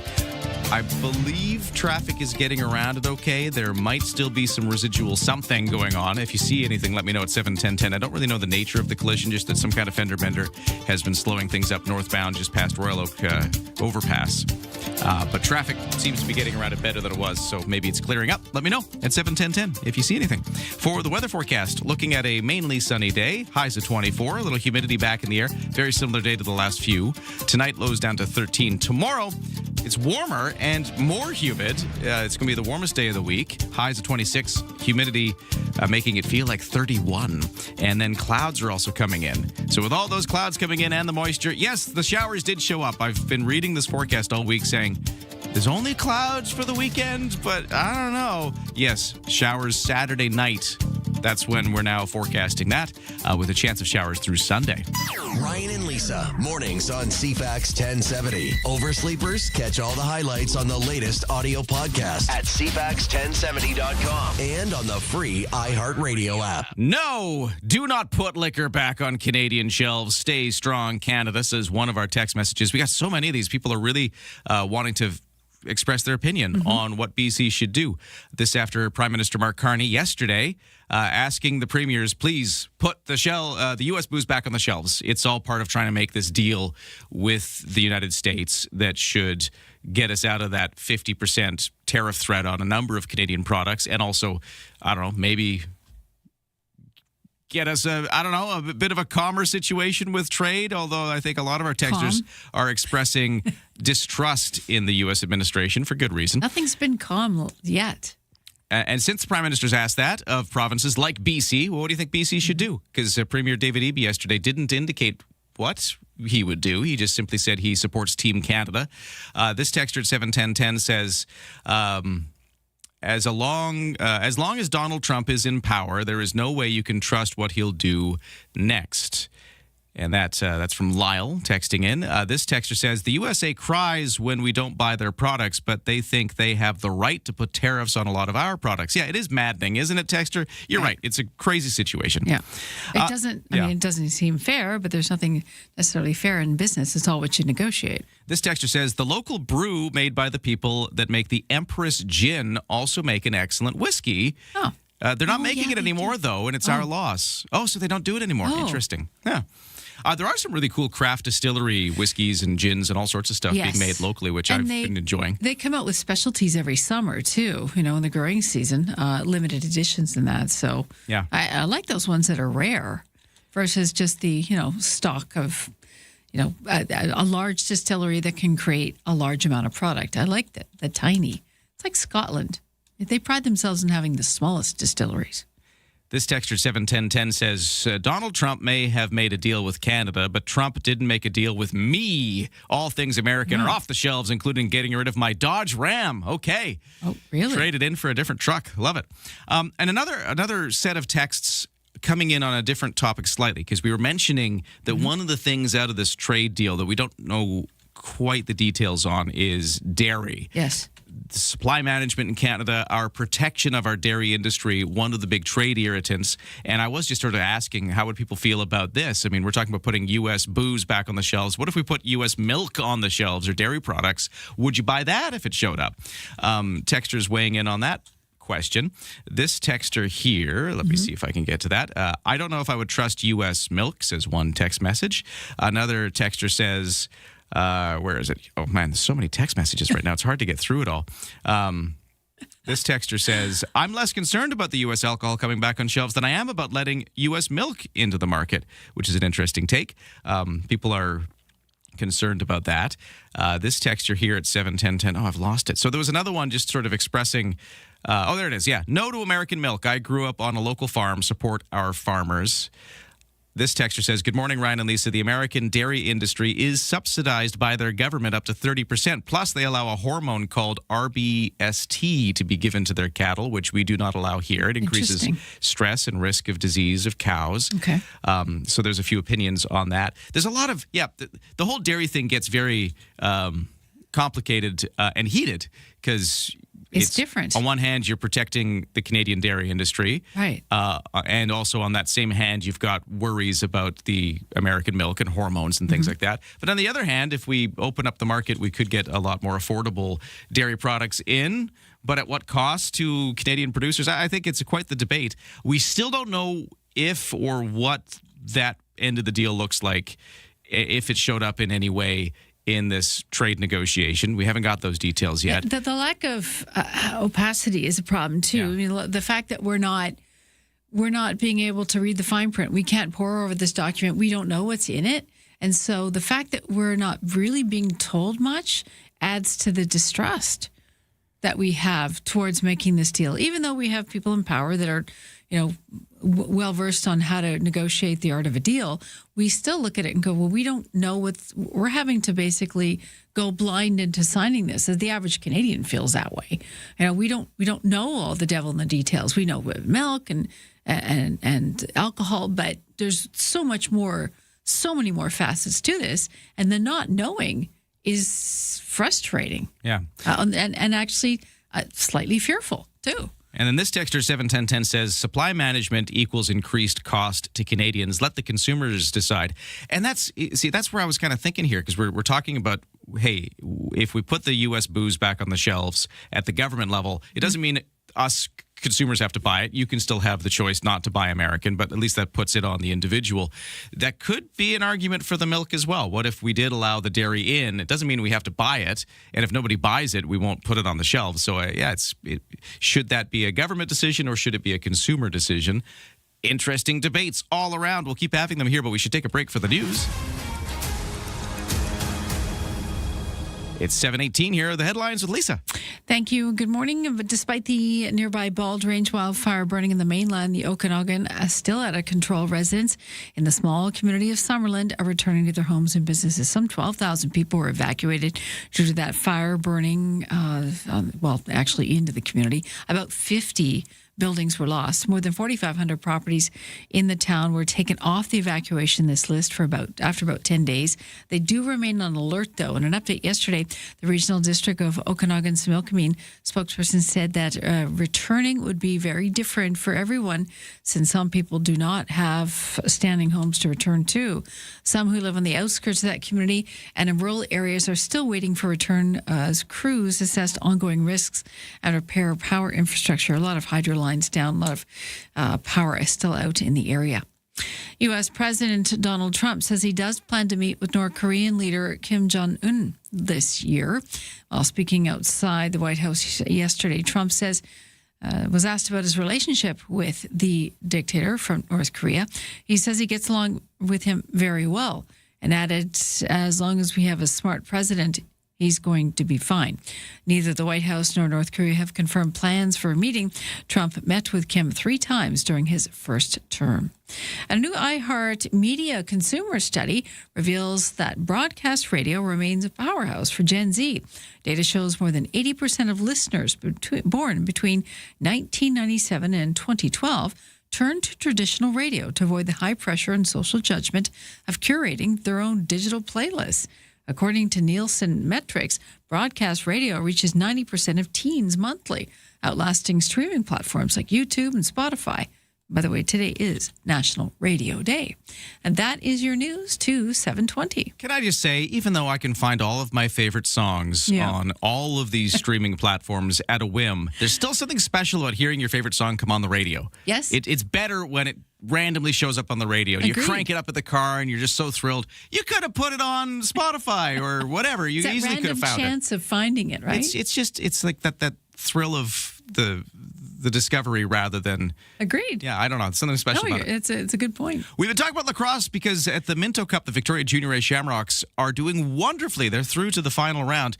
Our boss man Brad, happens to also be a lacrosse commentator and broadcaster, and he is there at the Minto Cup, and he's joining us next to weigh in.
CFAX Morning Show brought to you by Thrifty Foods. Right now, through August 26th, receive 1,000 Scene Plus points for every $200 Smile Card purchase in-store at Thrifty Foods. On the road, still dealing with the aftermath of some kind of collision that took place on the Pat Bay Highway northbound between Royal Oak Drive and Halliburton. As far as I can tell, whatever happened has cleared. The crash is cleared. A little residual backup still there, but we should be heading towards a better situation northbound on the Pat Bay Highway. Everything else is looking pretty typical. We've got no waits at BC Ferries. And in the weather forecast, a mainly sunny day today, highs of 24. A little bit of humidity back in the air again today, making it feel warmer. Lows of 13 overnight. Tomorrow, our warmest day of the week, highs of 26, a humidex of 31. Clouding over as well as we get through Friday. And by Saturday night, those clouds bring with them some showers. Ryan and Lisa are ready when you are. Good morning. Day or night, find the highlights under latest audio at cfax1070.com and on the free iHeartRadio app. For the Victoria Junior A Shamrocks, it's really coming down to the final round. They've made it to the end of the Minto Cup playoffs, but exactly how does it all work? What's going on? We got a guy on the scene. We have boots on the ground there because our boss, Brad Challoner, happens to also be a lacrosse broadcaster. Junkie. And he's there. He's a junkie as well. Brad, how you doing? I prefer an enthusiast, but I'll take it. That works. Happy Radio Day, guys. Isn't it? It is Radio Day. I was really excited that it's Radio Day. We've been doing this at CFAX since 1959, carrying on strong here as we mark the history of radio. It's pretty cool. And happy Radio Day to you too, Brad. Thank you. Yeah, and again, we have celebrated, 65 years last summer, 2 summers ago now, and still going strong. And you cited that study, Lisa, from iHeartRadio, and that's kind of where we're going, right? Like That's everything, pretty cool. our app, our YouTube stream, you guys being on Crave every morning, we're not just radio anymore. We're just kind of transcending it. But at the end of the day, our home is on 1070 AM across the capital region. Nice. And we're also there on the ground in Calgary with you following the Minto Cup, Brad, where the Victoria Junior A Shamrocks have made it to the final round. Now, this tournament, we were describing it a little bit when you joined us earlier this week, exactly how this works. So we've kind of had the round robin, then we had a semifinal round, and last night in that semifinal round, the Victoria Junior A Shamrocks knocked off the Calgary Mountaineers. 9-2 was the score, and now we'll move on to play in the final round. Talk about last night's game and talk about what it meant. Yeah, so that was a big redemption game, and it meant a lot because when I spoke to you guys on Monday morning, they had got punched in the face by Calgary the night before, and it was not a great performance. They allowed 5 goals on their first 6 shots of the game. They were behind the 8 ball. They were never able to recover, and they kind of never were ready for Calgary's intensity. But with a tournament like this, you can redeem yourselves. And the Shamrocks have kind of been getting slowly better and better every game and then saved their best and most dominant performance for last night's semifinal game against those same Calgary Mounties who beat them in game 1. So, it's been they knocked off, or they played a really tight game against the other Calgary team, a 5-2 loss, which is a ridiculously low scoring for a lacrosse game. And then the next night they went out and they beat the powerhouse Ontario champions 14-7. So they've had to try to come back in the game. They've been in a low-scoring game. They've won a high-scoring game. So they're kind of battle-tested now. And then last night they were up 8-1 in the second period, and then kind of put it in cruise control. Actually, rested their starting goaltender and rested a couple bodies late in that game for kind of to keep them fresh for the finals on Friday. But, yeah, I think the Calgary team had kind of peaked early, and last night ran out of steam, whereas Victoria has been the exact opposite. They're like a slow freight train starting to get going, and the finals start Friday night against the host team and the Alberta champs and the team that went 3-0 through the round robin, and that's the Raiders Lacrosse Club based here in Calgary. Wow, so cool redemption arc to get us here, and now we go into this final round against the Raiders. Now, how does this final round work? Because it's not just like a one-off elimination game, or is it? I feel like they're going to play several, right? No, it's a best of 3. So that's what's fun about this tournament, too. It's like 3 little mini tournaments. We had a round robin where everybody played each other once. We had a one-and-done semifinal game between the second and third place teams, and now there's a best of 3 final. Yeah. So it's kind of like the mini tournaments in one. Gotcha. And that mini tournament for the final round, Victoria Junior A Shamrocks versus the Raiders Lacrosse Club, kicking off Friday tomorrow. Who knows? We could be hoisting the Minto Cup in just a few days. I'll throw out it's a very confident group, too, so they feel like they're going to bring it home to Victoria. I'll throw out a fun little nugget, too. The last time in Ontario, so this is a BC versus Alberta Minto Cup final. Yeah. The last time the Ontario champs were not in the final was 2004. So you have to go back a long way. Like, this is history being made this week that the Ontario champs are not there, and that BC and Alberta lacrosse are kind of on the national stage this week and showing that they belong there.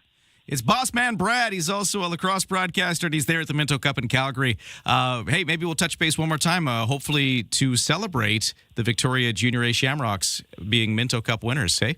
I look forward to doing that on Monday morning. Let's go, baby. Excellent. Let's do it. Okay, Brad, we'll see you then.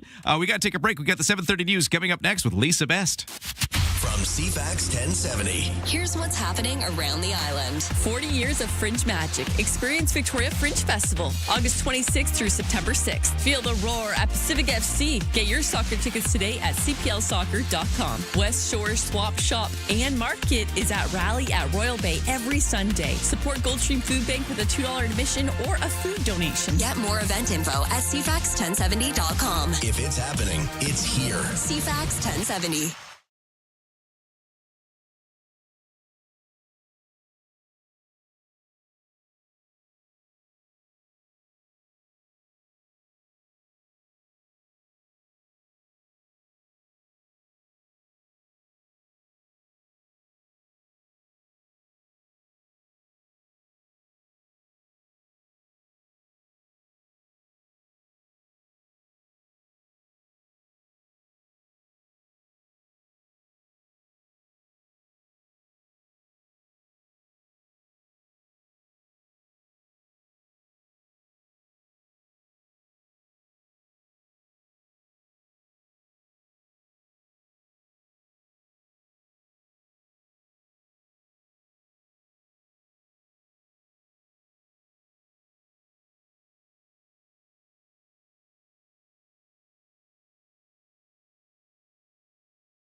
CFAX Victoria. An iHeart radio station.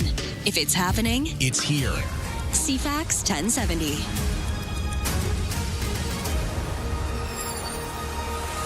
Good morning. It is 7:31 on this Thursday, August 20th. We're all cleared up on the Pat Bay Highway after an earlier collision. If you see otherwise, text me at 71010. Right now, over to the news. Here's Lisa. We start up Island. North Cowichan Duncan RCMP looking for a suspect linked to a break and enter at a local business on Monday. Police say someone broke into the Ginger Room Salon on Craig Street around 6:20 Monday morning, gaining entry through the front door. Surveillance video showed the suspect heading for the cash register at the front counter. Police haven't said what, if anything, was taken. The suspect was white, wearing black, medium build, carrying a black backpack with a teal container on the side. Not much to go on, but if you know anything, you can contact North Cowichan Duncan RCMP.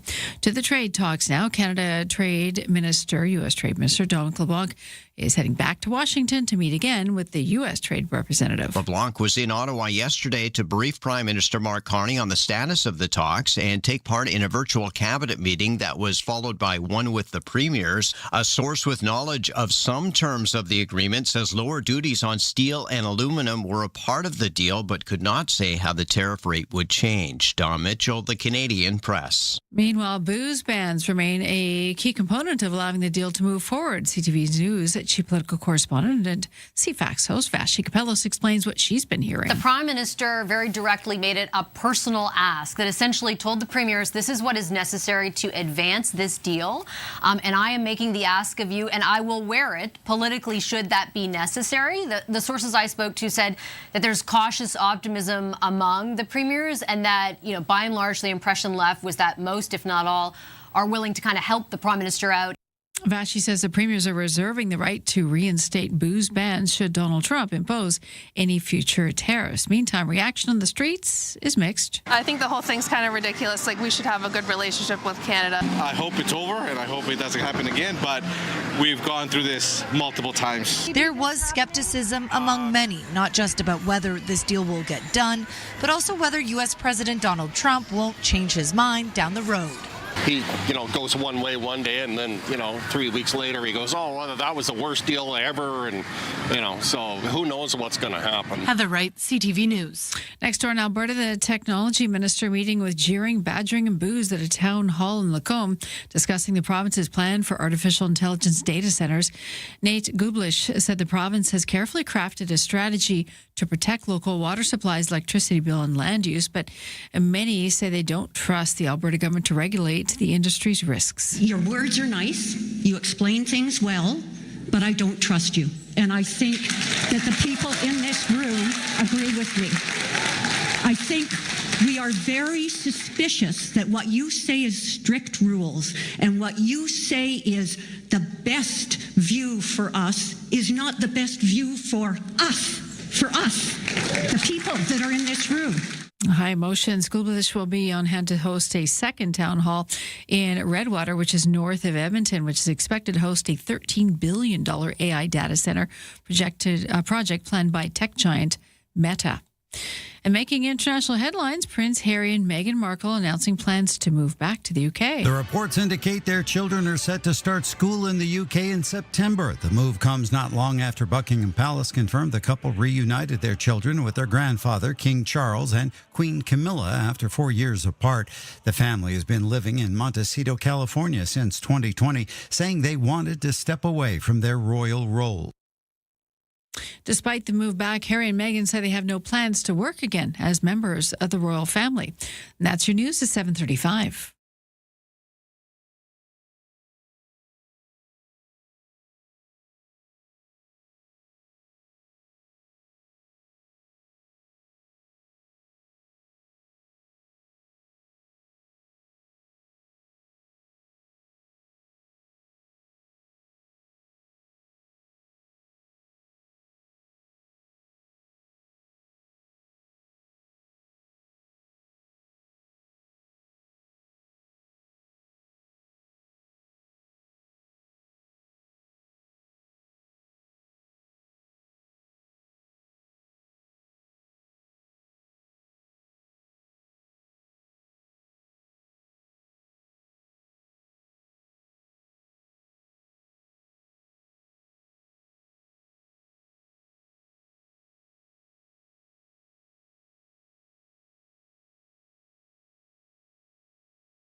Your CFAX 1070 news poll question this morning. We're asking about online information, specifically misinformation. How confident are you in your ability to spot it?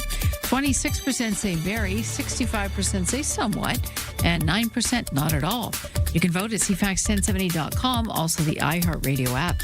And Lisa, best your news time, 7:36. Still lots of text 71010 on the topic. Should BC put the U.S. booze back on the shelves, as the Prime Minister has asked, to try to smooth the way for this trade deal? And if it did come back, would you buy it? And how you feel about U.S. dairy? People are weighing in that as well. We don't know about that part of the deal. We don't know if supply management in Canada's sort of protected dairy system is at all being impacted by this deal. It's possible, but we don't know the details yet. Still some thoughts on that, so that's great. We're going to get to more of your text messages in just a moment, but let's get to the sports first.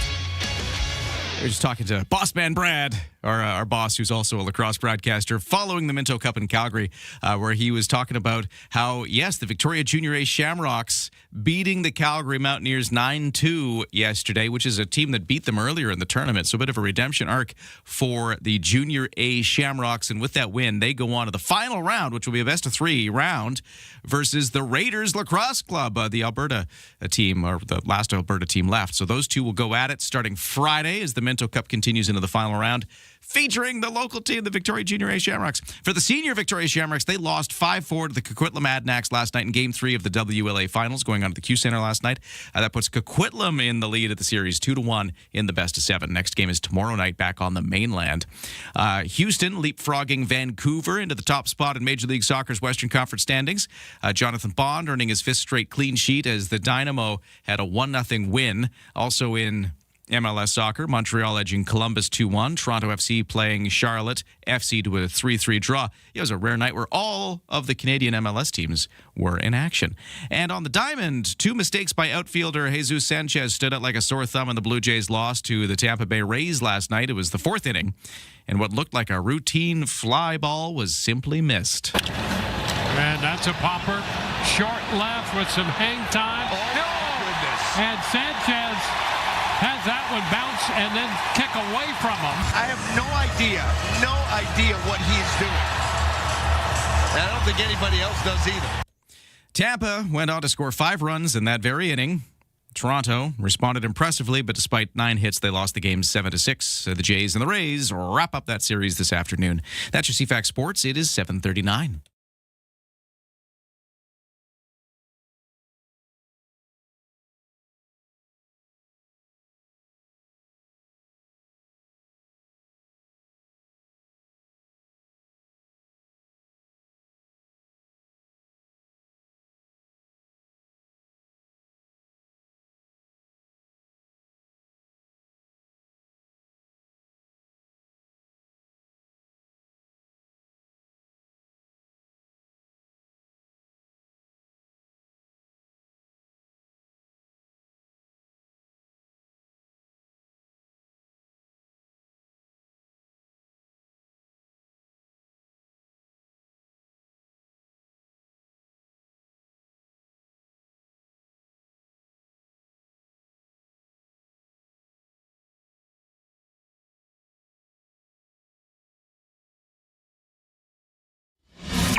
Hey, CFAX traffic and weather and the whole morning show brought to you by Coastal Heat Pumps. For a comfortable home no matter the season and big savings in your heating bill, talk to Coastal Heat Pumps, designed for comfort. South Island's Elite Plus Fujitsu Air Stage dealer.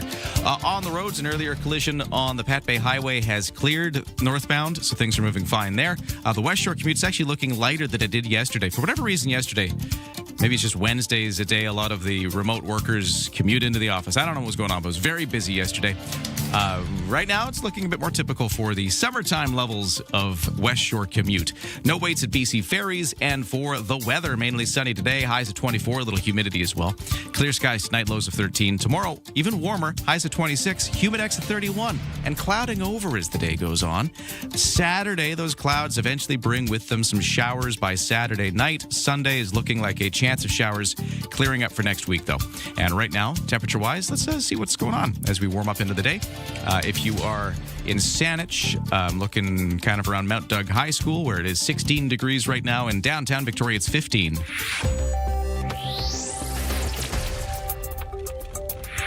Check the markets. What's going on there? S&P TSX down on the day, 175 points to 36,226. The Dow is down 349 to 53,113. NASDAQ also down 164 to 26,166. And the Canadian dollar continues to rise, now at 72.5 cents U.S.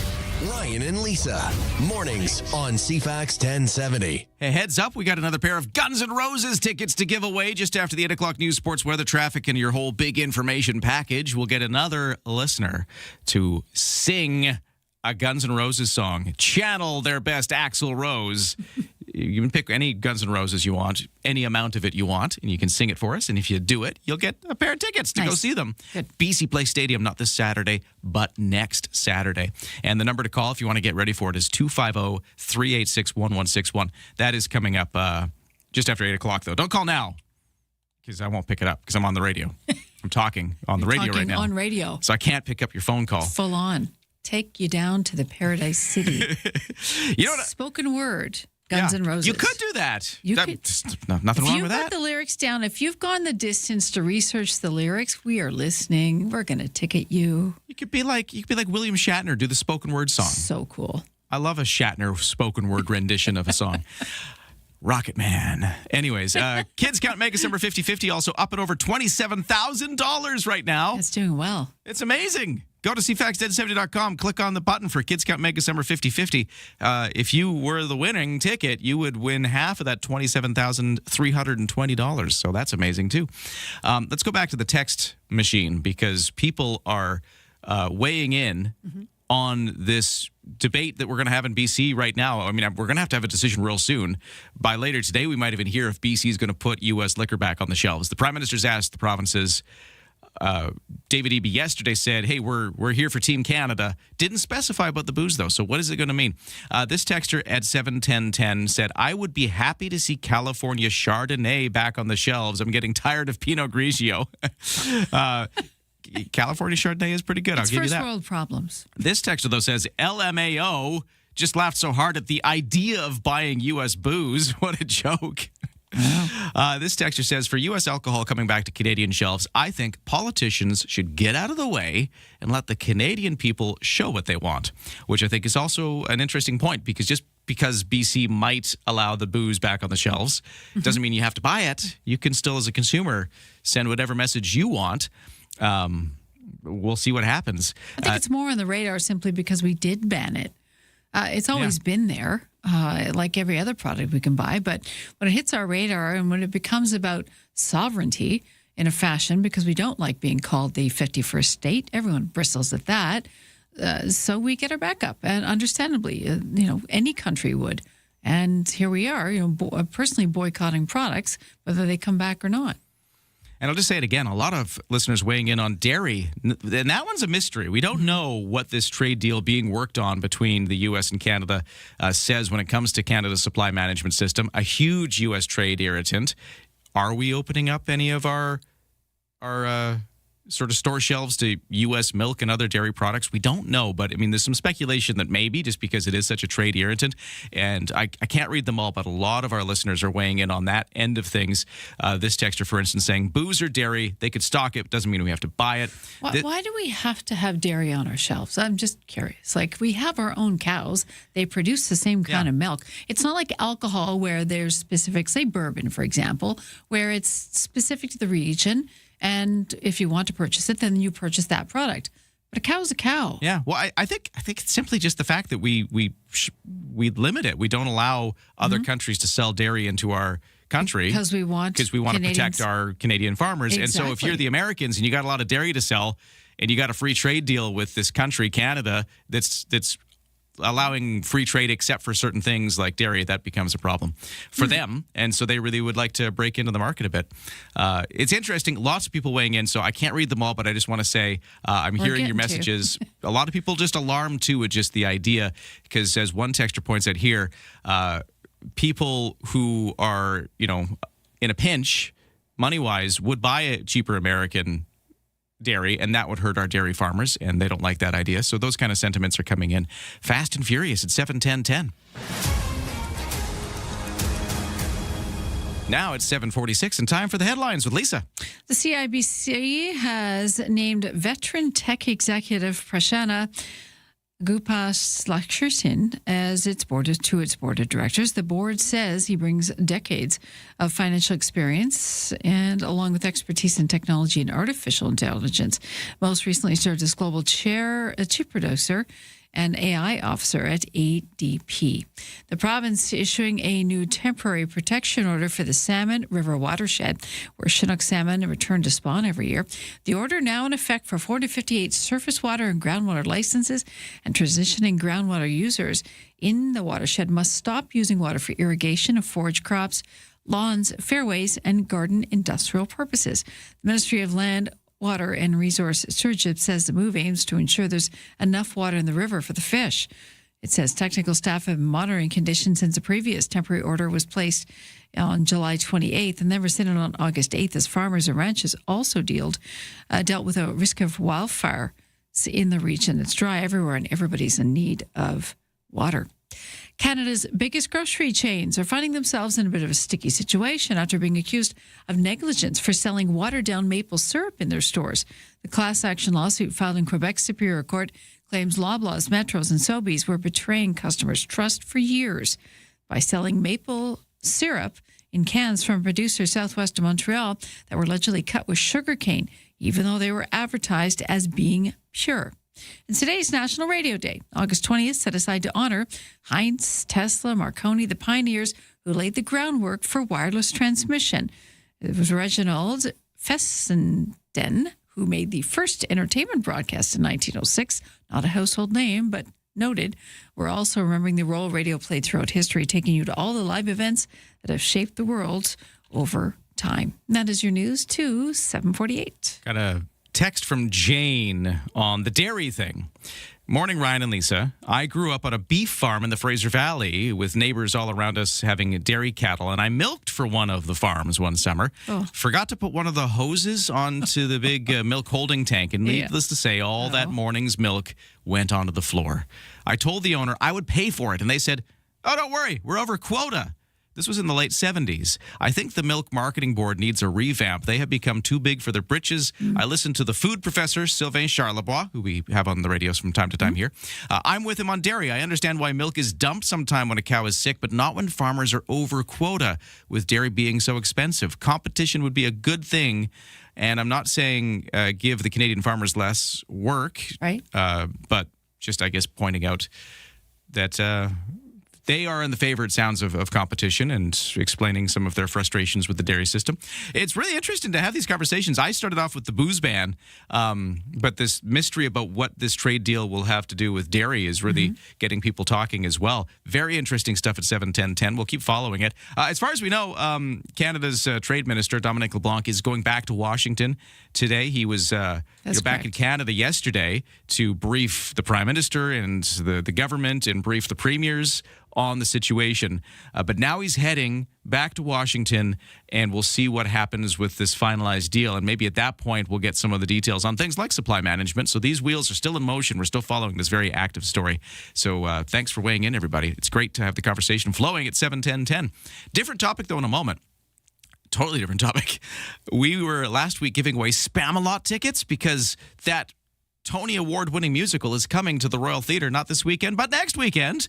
And the folks behind this is Broadway in Victoria. They've been the ones bringing these Broadway musicals to Victoria over the last little while. It's great to have them. We want to talk to the folks behind this about Spam-A-Lot itself, but also about, you know, what's going on with these Broadway musicals coming to Victoria. I love these conversations, and we're going to be doing that next. From CFAX 1070. Here's what's happening around the island. 40 years of Fringe Magic. Experience Victoria Fringe Festival, August 26th through September 6th. Feel the roar at Pacific FC. Get your soccer tickets today at cplsoccer.com. West Shore Swap Shop and Market is at Rally at Royal Bay every Sunday. Support Goldstream Food Bank with a $2 admission or a food donation. Get more event info at cfax1070.com. If it's happening, it's here. CFAX 1070.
Hey, CFAX Morning Show brought to you by Thrifty Foods. Right now through August 26th, receive 1,000 Scene Plus points for every $200 Smile card you purchase in-store at Thrifty Foods. On the roads, things are clearing up on the Pat Bay Highway. No more collision aftermath to worry about. There was an earlier collision northbound on the Pat Bay Highway just past Royal Oak. It's cleared. We do have construction delays on the Trans-Canada Highway as we usually do, but it's looking lighter than it was yesterday, that's for sure. And no waits at BC Ferries, although the 8 o'clock sailing is getting close, but it's about to leave and there's still room left. The weather today is sunny, a mix of sun and clouds, but mostly on the sunny side. Highs of 24, a little humidity as well. Tomorrow starts to cloud over. It's even warmer at a high of 26, even warmer in the humidity. And by Saturday night, some showers. The best way to start an island morning. Ryan and Lisa on CFAX 1070. I'm one of those people who grew up watching Monty Python, maybe too young. You didn't get all the jokes, but, you know, lots of funny things to laugh at as a kid. And then you get a bit older and you appreciate a different level of it all. And now we get to experience in musical form because Monty Python, the musical, the Spamalot musical, is coming to the Royal Theatre, not this weekend, but next weekend. It's the Broadway and Victoria folks who are bringing this in. And their VP of Marketing is Brian Patterson. He's joining us on the line right now to talk about Spamalot. Hey, sir, how you doing? I'm doing excellent. Good morning, Ryan. Yeah. It sounds like we had similar childhoods there. There were a lot of jokes that flew right over my head as well. Yeah, exactly. You kind of watch it later and you're like, oh, that was racy, and I didn't even realize. But anyways, with that in mind, I'm really excited for this, and I'm planning to bring my kids to Spamalot next weekend because I want them to have like the similar experience. It's not quite the same nowadays. You got the YouTube and everything. You don't necessarily have your little VHS collection of one thing you watch over and over again, which is how I kind of got exposed to Monty Python. But I'm hoping that the musical is a good way to break them into the world. Spamalot, why don't you take it away? Tell us how things are going and what this one's all about for those who don't know. Absolutely. Well, and I'm thrilled to hear you're bringing your family because this show really is. It is perfect for diehard fans who have been loving Monty Python all their lives, but it's also an incredible introduction for individuals who've, never so much heard of the Knights Who Say Knee. Yeah. So it is a really loving tribute to the film Monty Python and the Holy Grail, or as Eric Idle, the Python who wrote the book, the lyrics, the music for this, he describes it as being lovingly ripped off from his own film, and it hits all of those classic Holy Grail bits are in there. You have killer rabbits, you have Tim the Enchanter, you have the Black Knight rapidly losing his limbs, but you have it as a theatrical spin. So tons of musical numbers, big dance routines, and because it is the Pythons, nothing is sacred. So it is simultaneously a love letter to musical theater and a parody to musical theater. It is simultaneously celebrating Monty Python and the Holy Grail and also mercilessly mocking itself. Which is kind of neat. Like, it's not just recreating the Monty Python and the Holy Grail movie for the musical. There's other levels going on in the musical version that you wouldn't get. So that's really cool. Also, like what you said, it's neat that it was a Python himself, Eric Idle, who was involved in creating this and kind of transforming it for the stage. So they were involved too. That's right. The saga of the original production, it honestly sounds like a bit of a quest unto itself. Eric Idle actually started originally trying to adapt the film into a video game, of all things. Okay.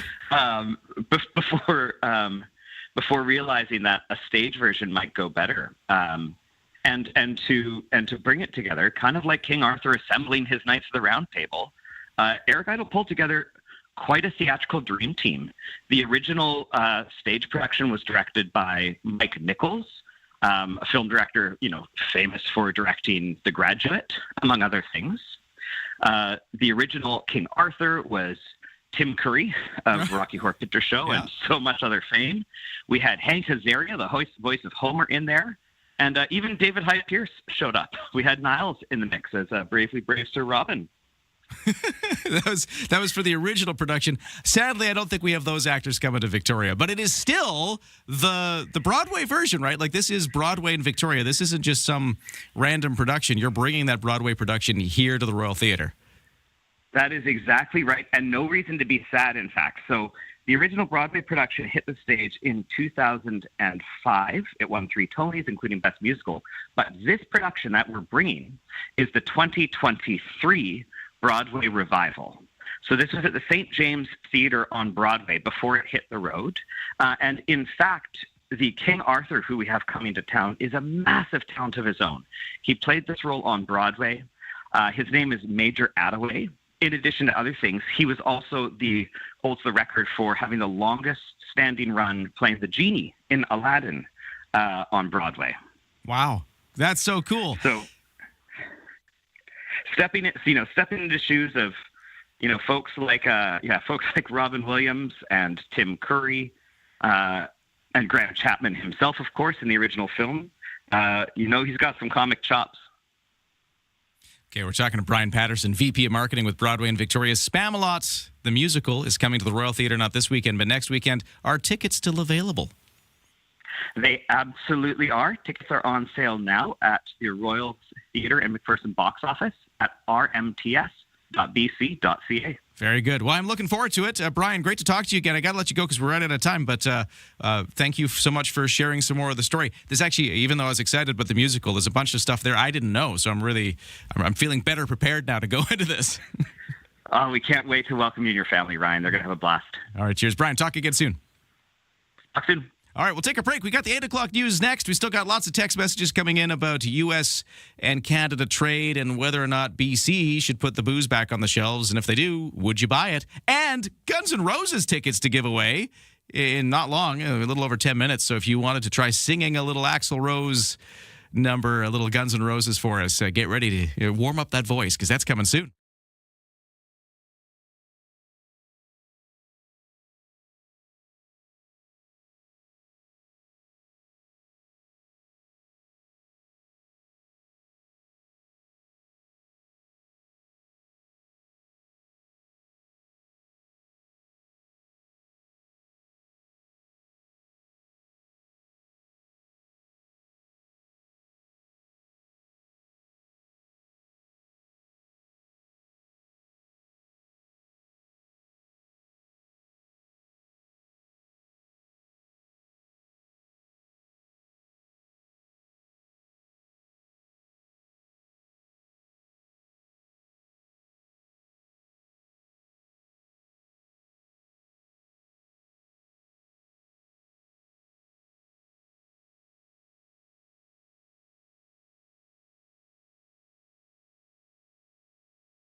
CFAX Victoria, an iHeart radio station. If it's happening, it's here. CFAX 1070. Good morning. It's 8:01 on this Thursday, August the 20th. A warm day today, warmer still tomorrow, and then showers on Saturday evening. A full forecast to come. But right now, the news begins, and here is Lisa Best. Thanks, Ryan. Good morning. BC wildfire update for you. 123 fires burning in the province, 43 of those considered out of control. There's been 6 new starts in the last day. 18 fires burning on Vancouver Island, including 6 that are considered out of control. They're up mid-island into northern parts, and most are in the wilderness. Hard to battle. The BC SPCA says it's been offering emergency boarding services to the pets of fire evacuees. The spokesperson, Kayla Wolf, says it's been all hands on deck with this devastating season so far. Wolf says the Animal Protection Agency has cared for more than 120 animals since July, and 45 remain in care. The emergency boards we do have and have had in care, they range from dogs, cats, kittens, puppies. We also, interestingly, have one gecko in care, probably the most interesting of the animals that we have had in as emergency board specifically. Dozens of posts on social media show many pets, mostly cats and dogs, remain missing after 12,000 people were evacuated from the Summerland area, some with just a moment's notice. But one resident who lost her home near Falder, the small village of Falder, was recently reunited with a tarantula and a salamander who miraculously survived the blaze. A staged re-entry is unfolding now in the community of Summerland and the surrounding region after the Bald Range wildfire forced residents to flee earlier this month. To the trade war fires now. Canada and the U.S. seem to be getting closer anyways, on that new deal. The deadline for it coming up 9 o'clock tomorrow night, our time. The Prime Minister giving an update to the country's premiers yesterday. Speaking with reporters after the meeting, Canada-U.S. Trade Minister Dominic LeBlanc says it was a good discussion with the premiers. After we updated our cabinet colleagues, the Prime Minister convened a First Ministers meeting. All of the premiers participated, and it was a constructive and, frankly, a very important conversation. Speaking to reporters from Banff, Alberta, following Carney's call, Tim Houston of Nova Scotia, the premier there, says it was a specific ask from the Prime Minister. That's something that came directly out of the negotiating table. I've always been of the position that if the federal government, if the country asked something of us that we could do, and we could do it with our hand on our heart, then we would do it. And I would say where we're at today, what I understand about how this deal is shaping up and what it means for the long term, it's something that I would be willing to do for the Prime Minister at this point in time. Houston says Canada's trade dispute with the U.S. has been a wake-up call to develop more diverse trading partners for sectors like seafood and agriculture. And have a listen to this news. National Radio Day. August 20th is set aside to honor the pioneers who brought what you're listening to now to life. From Heinz to Tesla to Marconi, the pioneers who laid the groundwork for wireless transmission, to Reginald Fessenden, who made the first entertainment broadcast in 1906, to groundbreaking stations like KDKA in Pittsburgh. We also remember the role radios played throughout history, taking you live to events that shaped the world. So listen, enjoy it. And if you'd like, let the DJ or host know you appreciate them. In New York, I'm Daria Albinger. This is we're learning that Corus Entertainment is making cuts to its TV and radio operations. More to come on that coming up. That's your news to 8:05.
Your CFAX 1070 news poll question this morning. We're asking, how confident are you in your ability to spot misinformation posted online? 26% say very confident, 65% say somewhat, and 9% saying not at all. You can vote at CFAX1070.com, also the iHeartRadio app. I'm Lisa Best. Your news time is 8:07. We're moments away from taking your call at 250-386-1161.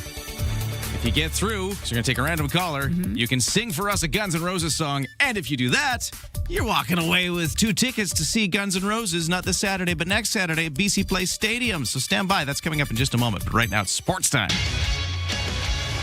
Okay, let's talk lacrosse. Senior Victoria Shamrocks first off. They lost 5-4 to the Coquitlam Adanacs in Game 3 of the WLA Finals last night at the Q Center. It's a setback, but it's not over yet. The Coquitlam Adanacs now in a 2-1 series lead, but we got Game 4 coming up tomorrow night over on the mainland. Still lots of time to figure this out. Minto Cup. The Junior A Shamrocks got through to the final set of games. They beat the Calgary Mountaineers 9-2 in the semifinal part of this to book their ticket. So the Junior A Shamrocks and the Raiders Lacrosse Club will now play in the final round, which starts tomorrow. Houston has leapfrogged the Vancouver Whitecaps into top spot in Major League Soccer's Western Conference standings. They did that with a 1-0 win. In that win, though, a little bit of controversy. There was a disallowed goal that got called up because of video review. Whitecaps head coach Jasper Sorensen says he disagrees with the official's decision that there was a foul on the play. But you know what? I'm not the referee. They called it a foul, and that's something that you sometimes have to accept, that it goes against you. I think it was tough, but it's, yeah. Sorensen says his team had other scoring chances, but their finishing was, quote, horrible. To hockey, all 32 NHL teams will have an addition to their uniform lineup this summer. The league and Fanatics announced the launch of the Remix program. The special edition kits celebrating the fans, city, and local culture of each team will include a full line of apparel and headwear. More details about the uniforms will be unveiled at the start of the regular season. I'm Tammy Trujillo. And to baseball real quick, we've got one more game for the Jays and the Rays. It was a win for the Tampa Bay Rays last night, 7-6. Toronto drops the game, and there's still one game out of a playoff spot in the American League wild card race. That's your CFAX Sports to 8:09. We're going to give away Guns N' Roses tickets in just a moment.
CFAX 1070 traffic and weather. It's 8:10. Things have calmed down on the roads. There was an earlier collision on the Pat Bay Highway that's cleared. No problems there. The West Shore commute is looking lighter than it did yesterday. Yesterday, there was quite a lot of volume compared to what we've seen over these summer weeks where it's usually a little lighter.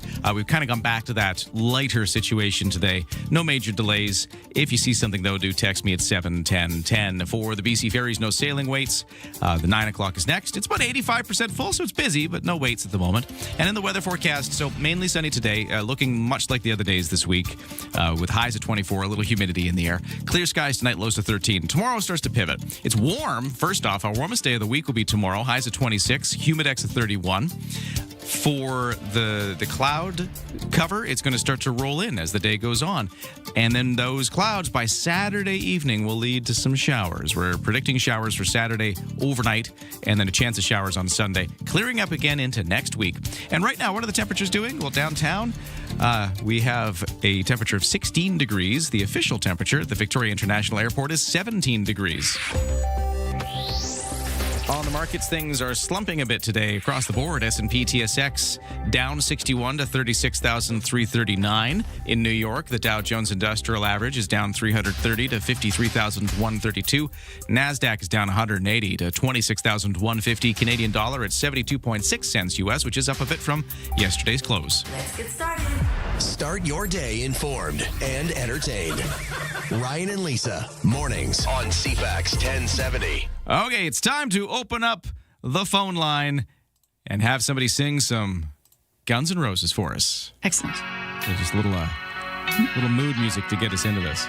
Okay, let's see. 250-386-1161. Taking a random caller. I'm feeling line 5 today. I don't know why. Okay. This just felt like the right one. Who's this on line 5? This is Michael. Hey, Michael, you got through. How you doing, Michael? Great. Well, happy to hear your singing voice this morning. How are you feeling about this? I'm feeling pretty good. Okay, good. Okay. Well, you know the deal here. We're going to make you sing. Whatever you want. Like we were saying, that you could William Shatner spoken word this. You could really nail the high-pitched Axl Rose voice. You could do whatever you want. You just got to do it. And then you'll get 2 tickets to see Guns N' Roses play at BC Place Stadium, not this Saturday, but next Saturday. Michael, what do you got for us? All right, here we go. She's got a smile that it seems to me reminds me of childhood memories where everything was as fresh as your bright blue sky. Now and then when I see her face, she takes me away to that special place. And if I stay too long, I'd probably break down and cry. Whoa, sweet child of mine. Whoa, sweet child of mine. Wow. You've been practicing. Oh, Michael, that was amazing. Did you strain your vocal cords? Yeah, can you still talk? A little bit. That's quite the feat for 8 o'clock in the morning as well. Yeah. I really appreciate that. Michael, congratulations. You 110% have won tickets to see Guns N' Roses. You sound excited. All right. Thanks a lot. No Going to the worries. show. Have you been to see them before? Never before, but they really give her in their shows, I hear. Well, you're going to So find do out in person. That's amazing. Yeah, if they do as well as you just did there, I'll be impressed.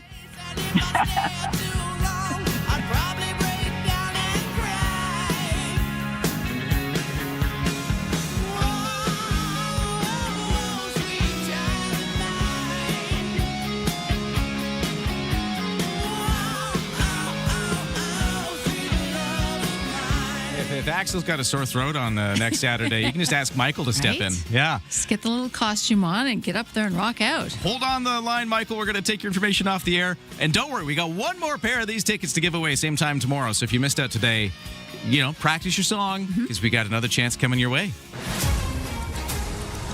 8:15, time for the headlines out of the CFAX newsroom. Here's Lisa. Thanks and good morning. President Trump, that is, says that the U.S. is engaging in a crushing economic operation. That's in quotes, against Iran. On social media yesterday, Trump said Iran had failed to take the opportunity to make a deal with the U.S. and now would face what he calls economic warfare and isolation on an unprecedented scale. We'll let you know what happens next, especially with that in the Strait of Hormuz. Grand Theft Auto 6 is serving as a tool for at least one U.S. Army unit, encouraging soldiers to re-enlist. A unit in Georgia is offering some active duty soldiers a 4-day pass to play the year's most anticipated video game when it comes out in November. According to the division, the offer available to soldiers who re-enlist for a minimum 2 years between now and November 14th. A statement to Variety said the idea is to have a unique incentive program that connects to what soldiers are really interested in. Apparently stealing cars. The Naden Band of the Royal Canadian Navy will be front and center in Vancouver this weekend. They're performing at 2 o'clock Sunday as part of 150 bands performing the BC Tattoo at the PNE. The band, established in 1940, features 35 professional full-time musicians who support naval operations, ceremonial events, and public outreach. The band performs in a variety of configurations, from parade to concert bands to big band, brass, woodwind, ensembles, and contemporary groups. But you can bet they're pulling out all the brass and more for this big show, 2 o'clock Sunday at the PNE. British Prime Minister Andy Burnham would not discuss potential security arrangements or taxpayer costs amid Prince Harry and Meghan Markle's move to the UK. Addressing the move today, Burnham insisted it was a private matter, said he would only wish the Duke and Duchess of Sussex luck in their upcoming move. The couple and their children are returning to Britain 6 years after their decision to step back from their roles as working members of the royal family. That is your news to 8:17. I'm still getting over Michael's performance of Guns N' Roses there. Yeah, it was he. You know what? He really gave it his all, and we can fully appreciate that. And Axl Rose has a very distinct singing voice. Yeah, he I did thought it. he nailed it. You got to be high, but you got to be gravelly at the same time. There's a lot going on there. It was good work. Well, here's what's coming up next. We have been in the news talking about how maybe if you've been downtown, you've seen the lime green structures showing up for those Lime bikes. These are those racks. The racks are going up. These are the bikes that you kind of get, like the car share programs, like Motos and Evo. This is like that, but for bicycles. Correct. Now, there has been a little bit of controversy, though, about this because the city of Victoria gave the contract to this company, Lime Bikes, to do it. But the surrounding municipalities, they've gone with the other one. I think that the Evo folks run, the BCAA one. So it's different. Since it's different, though, it means you can't start your journey in one municipality and end it in another non-participating one. So instead of everybody being coherent, it's sort of a mishmash that don't meet up with each other. So that's been one of the controversies. But is there another controversy about the Victoria City Council choice of which bike share program to pick? We've got the owner of Pedlar joining us on the line in just a few moments. Now, he's another small bicycle rental business that thinks that this wasn't the right choice, and we're going to find out why he thinks that in just a moment.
It's 8:20, time for CFAX 1070 traffic and weather. Volume delays are lighter than they were yesterday this time for the West Shore commute into Victoria. So looking good there. No other major crashes or problems at this time. And at BC Ferries, no sailing waits. 9 o'clock sailing is getting close, though. It's about 87% full now for the 9 o'clock from Swartz Bay to Swassen. The weather, to put it briefly, today looks like the other days this week. It's warmer, though, tomorrow, but clouding over with clouds, highs of 26, humidex of 21. And then those clouds bring with them some showers by Saturday night. That's what's ahead for the next few days. Right now, the temperature in Victoria At the airport, the official temperature is 17 degrees. It's all here. News, weather, traffic, and community events. Ryan and Lisa, mornings on CFAX 1070. As we start to see this bike share program, Lime Bikes, set up in Victoria, it's sort of bringing back up some of the frustrations certain individuals and businesses have had with the City of Victoria's choice of this company to operate in the city. One of those opinions comes from our guest joining us right now. He's with the bike shop The Peddler in Victoria, John Varga. Hello, sir. How you doing? Well, how are you? I'm doing great. Before we get to the situation, let's just set you up and your business. Tell us about The Peddler. Okay. Well, The Peddler has been in operation since 2013. We're the third owners of it. Took over in 2022. Primarily, we're a bike rental business, but we're also a bike tour. We do local tours it's called Victoria City Site, so it's in-depth historical tours on bike, and we're promoting that end as well as rentals. When the bike share program became a reality, we were concerned about what it would do to our business, obviously. So I'll give you a bit of an overview. There's three companies. There's the Peddler Cycling Tours, there's Pedigo, and there's Cycle BC. Cycle BC has been around 30 years. As I mentioned, the Peddler's been around 13 years. Pedigo's relatively new, I believe 4 years. But we have all positioned ourselves to be able to capture and satisfy the tourist market. So we're all located downtown. We're located on the Peddler in particular on what we call the cruise walk, the walk from the cruise ships to downtown to capture those people. You're kind of by the Huntington Hotel and Suites, right? Exactly. Yeah, we're right in there. Yep. And Pedigo's on the corner of Douglas and Belleville, and Cycle BC on Douglas and Humboldt.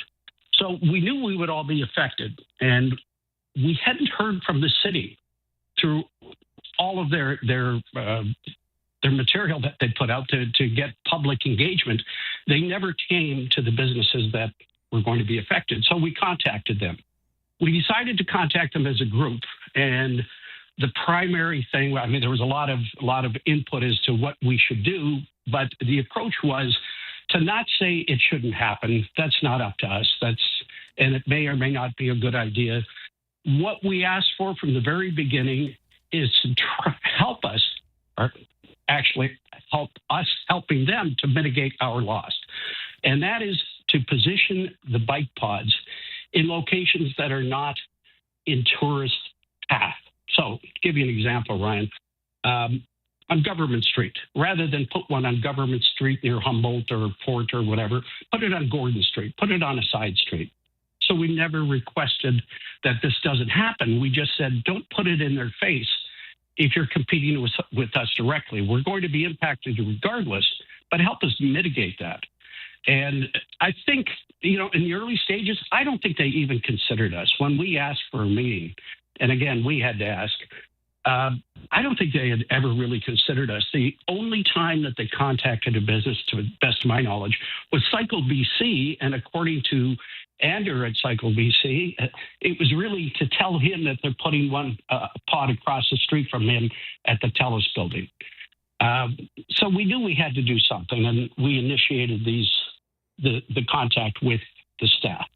And the lower level staff to this day, I don't think get the harmful impact that they're going to have on us. When I got to management, one gentleman in particular, I think gets it.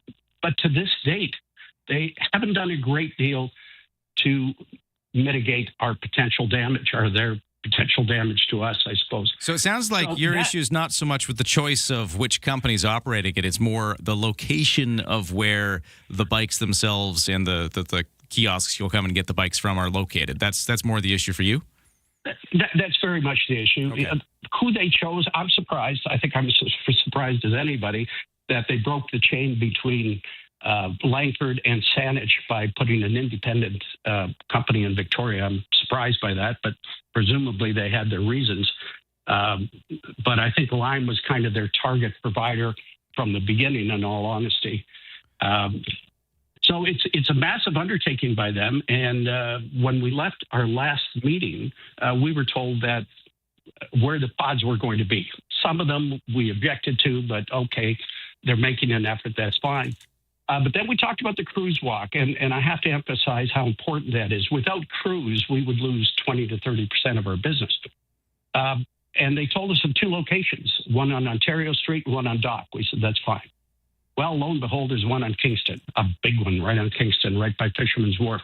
So we have to question, are they even being honest with us when we have these conversations, when these sort of things appear? We did. Sorry, one other question, because you're talking about the tourist market. Do tourists use these? I'm asking a dumb question. I don't know, because it sounds like the operation you run, at least the part you're talking about here is you're trying to make sure you protect your tourist market. Would tourists use something like this Lime Bikes share program? Because it sounds more like that's for the locals. Well, that was my understanding as well, that it was primarily for locals. But I think empirically, you could probably say that there's a high adoption of personal bikes in Victoria. I mean, all you have to do is look around. So that market is probably much less than it would be in other cities. So what markets are left? There's the casual rider and tourists. I think that's it. So for a company the size of Lime, I think the tourist market is considerable. So how do we address that? Not that we're still having discussions with them. As a matter of fact, Ryan, I received an email last night from the manager at City Hall indicating we should have another meeting. Problem we have is we have these meetings and they're a little shy on action. We just seem to be pacified a lot. We came up with a few things that would help us considerably that to date haven't even been considered. But we're going to be hit. And I will tell you where we really got concerned is when we ran 2 AI searches about what happened in other cities when Lime was introduced to incumbent bike rental companies. They lost 10 to 30% of their business. 10% is a big hit. 30% we can't carry. Well, I can understand the concern. Yeah. So that's where we stand. Well, and adding a bit of insult to injury, it's an American company coming in. Yeah, that one rubs me the wrong way. But again, not our issue. Mm-hmm. It would be better if it was Evo, I think. BC based, right in Burnaby.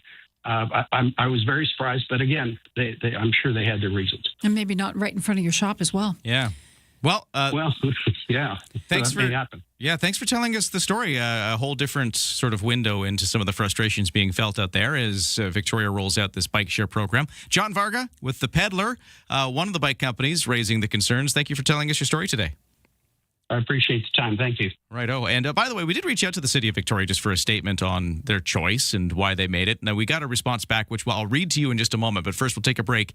8:30 News next. Turn up the summer vibes with Blackfly and CFAX 1070's Beachside Giveaway. We're hooking you up with the ultimate day in the sun package. Includes a backpack cooler, magnetic Bluetooth speaker, beach blanket, plus tank tops and sunglasses to keep you looking cool. Listen to Afternoons with Josh and Jade on CFAX 1070 every Friday for your chance to win. Details at cfax1070.com. Must be 19 plus. Blackfly, Canadian born, Canadian owned, Canadian made. Blackfly makes it easy to find your flavor.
CFAX Victoria. An iHeart radio station.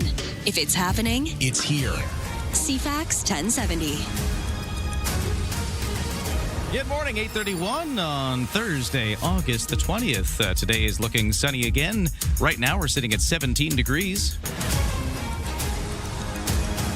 We'll get you a full forecast in a moment. Right now, the news begins, and here is Lisa. Good morning. What is National Radio Day? Chorus Entertainment announcing it's making cuts to its TV and radio operations. A company spokesperson says it has made a small number of changes in select markets, including jobs at Global BC, Global National, News 640, and Talk Radio. They say the changes are difficult but necessary to ensure its teams are structured in a sustainable way while minimizing disruption to local news and audio delivery. The latest move comes after Chorus cut dozens of jobs, mostly in Western Canada, earlier this year as part of programming changes across the country. Chorus recently reported a net loss of $36.5 million in its third quarter as its revenue for the period fell 16% compared with a year ago. Brenda Molina Navidad, The Canadian Press. On the BC wildfire front, there's 123 fires burning this hour, 43 considered out of control. 6 new fires started in the last 24 hours, 18 actually, on Vancouver Island, including 6 considered out of control. Firesmoke.ca shows wildfire smoke levels will be fairly non-existent today and tomorrow over southern Vancouver Island. On the mainland, that stage re-entry is unfolding in Summerland. More than 4,500 properties in Summerland have been taken off the evacuation list, but they remain on evacuation alert, meaning they should be ready to leave at short notice. The Bald Range wildfire that forced them out continues to burn out of control, but away from the community. Some residents are now returning home to the stenches of wildfire smoke and rotting food in their fridges. For others, there's no home to return to. Some on the outskirts are still waiting as crews assess the ongoing risks and work to repair power infrastructure. Jason White, The Canadian Press. We're learning a contingent of Canadian ministers heading to Washington, D.C. again today for meetings with American counterparts trying to get that pending trade deal across the finish line. Other efforts for the Prime Minister continue here at home. Mark Carney trying to get all the premiers on board, going hand in hand to them yesterday asking about alcohol. CTV's Jeremy Sharon has the latest developments. By all accounts, it would appear, the premiers were briefed on where talks were at.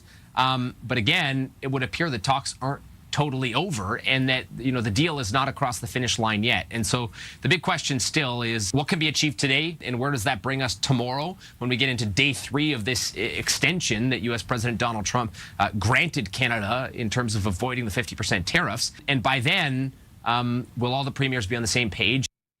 Prime Minister asking the premiers, making a personal appeal to put booze back on the shelves. Of course, BC banning it based on the tariff war.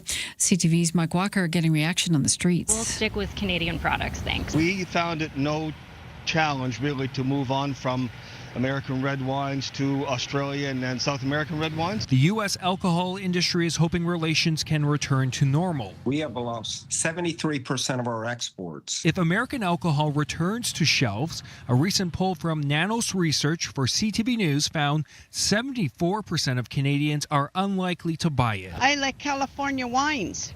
I don't afford to put it back. Many consumers still leery. I don't trust anything Trump says. I never have. If this is in fact a done deal. Mike Walker, CTV News. On health news, medical experts talking about the potential breakthrough in cancer treatment, a personalized cancer vaccine showing promise. ABC News chief medical correspondent Dr. Tara Narula reports a treatment built from a patient's own cancerous tumor delayed the reoccurrence of a serious form of skin cancer and blocked its spread in high-risk patients. In that group that got the vaccine in Keytruda, they did in fact find a decreased risk of recurrence or spread and no more safety signals than normal. There are, of course, vaccines available for cancer at this point, but what's novel here is how personalized it is. And that's your news to 8:36.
Your CFAX 1070 news poll question. We're asking you if your confidence in your ability to spot misinformation posted online. 65% say somewhat, 26% are very confident, 9% not at all. You can vote at CFAX1070.com, also on the iHeartRadio app. And Lisa, the best your news time is 8:37.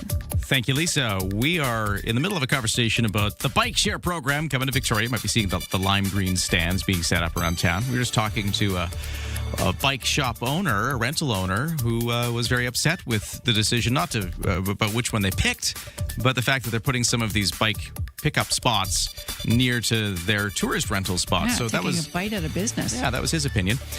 So we thought we'd also reach out to the city of Victoria and just sort of ask, because it's been a bit controversial, the choice of the Lime bikes.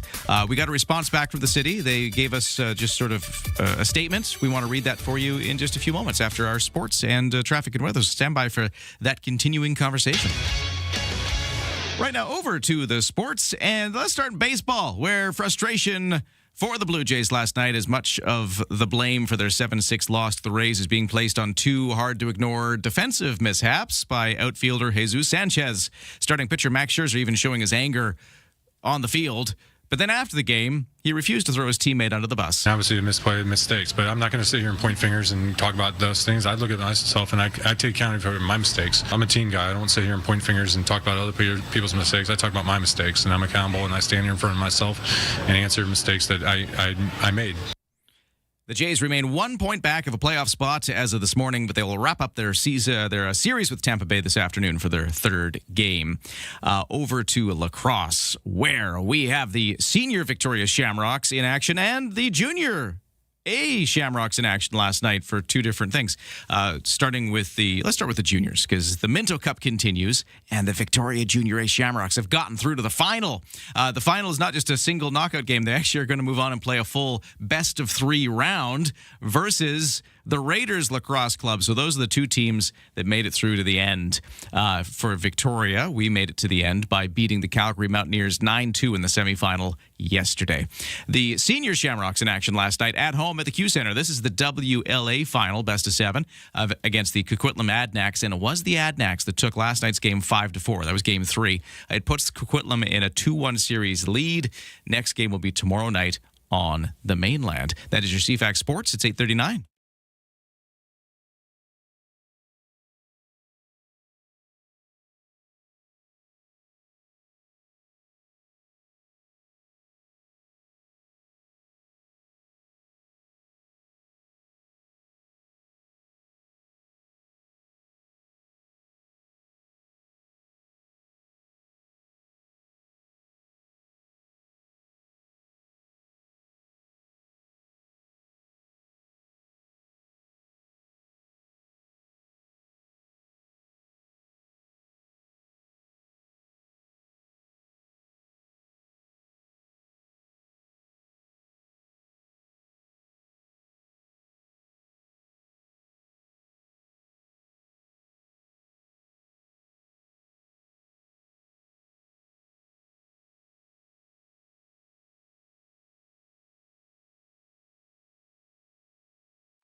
.40. Let's check CFAX 1070 traffic and weather. But first, I should let you know that the morning show is brought to you by Bluebird Cabs. Download the new Bluebird Cabs app at Bluebird Cabs Ltd. They're proudly local and Canadian-owned and run since 1946.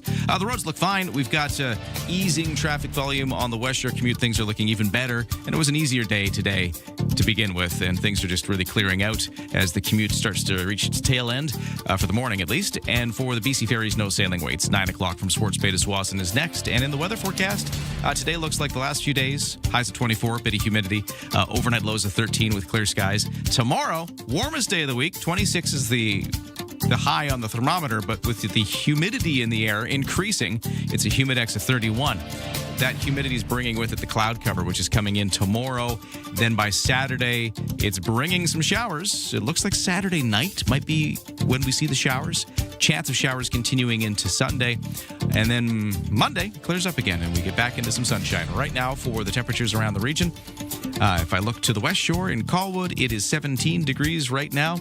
And in Oak Bay, it is 18 degrees. On the markets, S&P TSX starting to turn things around after starting the day down. It's now up 21 to 36,422. Oh, wait, and then it just dipped. Is it kind of keep getting these number updates? It was up. Now it's down 16 points to 36,385. The Dow is down 353 to 53,109. And the Canadian dollar at 72.6 cents U.S. Don't attempt your morning commute without us. Ryan and Lisa, mornings on CFAX 1070. Yeah, I'm looking at the text inbox, and a lot of folks have opinions on the bike share program that the City of Victoria went with. So we did ask, just since we've been talking about it, we did ask the City of Victoria for a statement on why did the city pick Lime. When neighboring municipalities went with a different option, EVO, which means that the systems don't mesh. Yeah, why not go with something complementary so you can ride across the region? So our question continued, what's the city's response to criticism that the request for proposal process for this contract essentially means only a limited number of big companies could bid, which is another criticism. The city's response to criticism from bike rental companies, they will now be competing with a big American business for tourist cash, which is very much an opinion we just heard from our previous guest there. So here's what the city told us. For the record, they say, following council approval in July 2025, the city conducted a competitive, publicly advertised, negotiated RFP process in November of 2025 that was open to all qualified operators. Lime was selected through a rigorous evaluation process that assessed experience, operating approach, parking management, technology, financial value, sustainability, equity, accessibility, and social value. The contract provides a stable, long-term bike share service through a 5-year term with renewable options, giving certainty to users, the city and the operator, while supporting investment in Canada. And final point, bike share is mostly used for short one-way trips, and we expect it will be used by different groups than those renting bikes for the day or for their stay while in Victoria. That actually is a point very much made by our previous guest, wondering what it's going to do for tourist-based bike rental companies. Yeah, because when I see people cycling down Beacon Hill or along Dallas Road, they're on rental bikes from specific companies. But if they're available to people getting, for example, off the cruise ships, and they're sitting right there, they're going to take them versus trying to ferret out. But you need like an app and an account and everything to use these things, the Lime bikes. Most people do. Like having an account for different transportation apps are ubiquitous in other parts of the world. We're just trying to catch up here on Vancouver Island. I have a problem that it's an American company that they went with, and the fact that, according to the owner, the peddler, they were sort of stonewalled in the decision. They weren't really getting the information they needed in real time, and the decision was made for them. And I understand his worry. You can hear it in his voice that he feels it's going to take a major bite out of business. Even though it's not the same, you will still have foot traffic coming in saying, "Can we rent bikes from you?" So it's akin to sort of Uber coming in and the way the taxi cab companies felt about that. Just sort of taking over. And Lime is based out of San Francisco. Yeah. Well, there you go. That's the statement from the city, at least. Their word on the story as we continue to talk about it.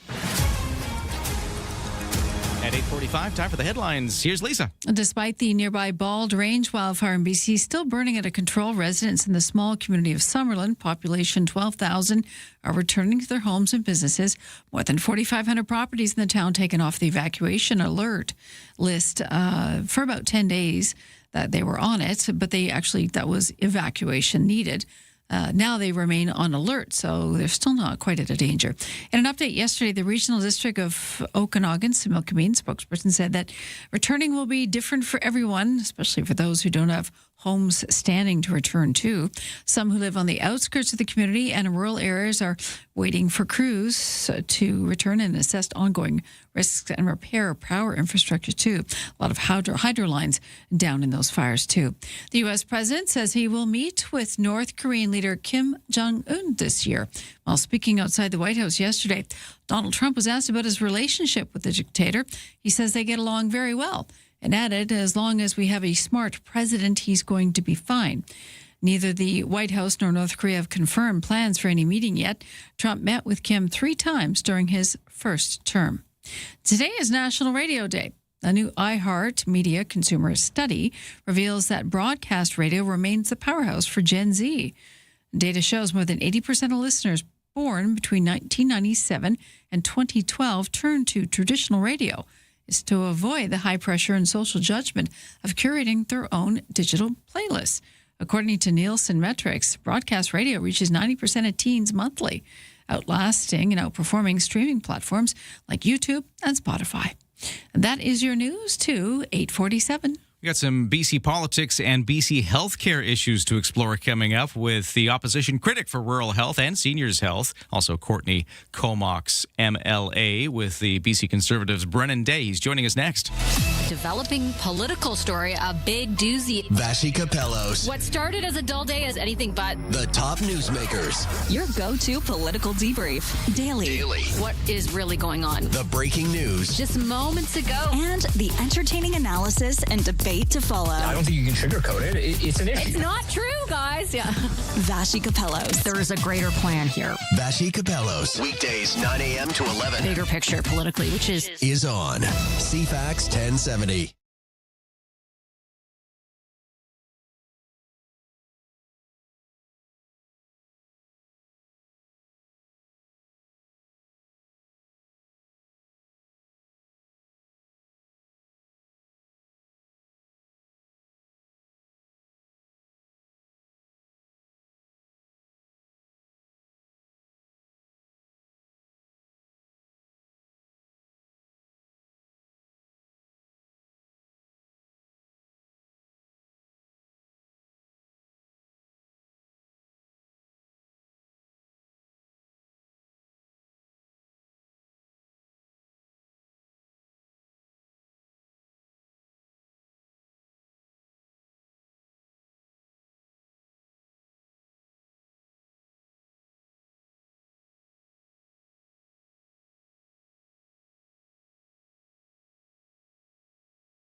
CFAX 1070 traffic and weather. It's 8:49, and what's going on the roads? Well, things are really clearing out. The commute is easing. If you see otherwise, text me at 71010. For BC Ferries, no sailing waits. And for the weather forecast, sunny today.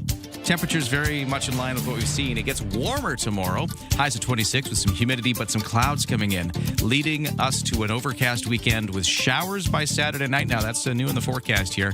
Originally, we were wondering, will it just be cloudy or will there be rain? Well, the answer is it looks like showers Saturday night and a bit on Sunday as well. Right now, for the temperatures, we're starting to warm up into the day. At the airport, it's 17 degrees. Thanks for starting your day with us. Ryan and Lisa, mornings on CFAX 1070. Well, it might be the dog days of summer when it comes to BC politics, and the fall legislative session is fast approaching. But there's still many pressing issues with our healthcare system that don't take a break and are still simmering away. Last we checked in on, say, the Nanaimo inpatient tower and cath lab story that we've been following here on the show. Island Health had just recently closed its application process for a contractor on the concept plan, and Up Island advocates tell us getting this thing built is badly needed for equitable care access. Meanwhile, our colleagues at CTV Vancouver Island just broke a story highlighting how a teen who has waited more than 2 years for a scoliosis surgery, had to have those kind of delays.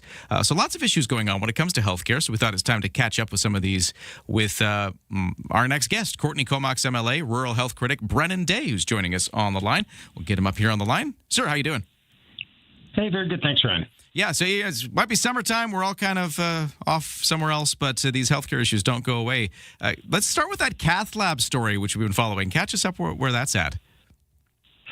Well, the cath lab's been an ongoing issue since I took office, and certainly the area north of the Malahat is extremely underserved. We serve a population of over 500,000 people, and we're one of the few areas in the entire G7 that doesn't have an access to a catheterization lab for the size of population we have. So it's been an ongoing issue here to get equitable healthcare treatment north of the Malahat. It sounds like things are moving forward a little bit, or are they? Well, I mean, by inches, not miles. We have to start really pushing for this. And, you know, the holdup thus far has been trying to separate the cath lab from the tower that's also desperately needed in Nanaimo to try and get it going. They've identified areas there where it could go that's close enough to the ICU so they can move patients over and have it built independently of that tower. And we need to start thinking in far more urgent terms here when it comes to upgrading the facilities, especially in Nanaimo, that are very outdated. We're heading into a fall BC legislative session. What do you see as the big issues in healthcare right now that might be hitting those headlines once we get into the session? Well, we've always got a capacity issue here in BC, and it's not getting better. We have almost 15,000 funded vacancies across the health authorities in British Columbia, and almost half of those are in nursing.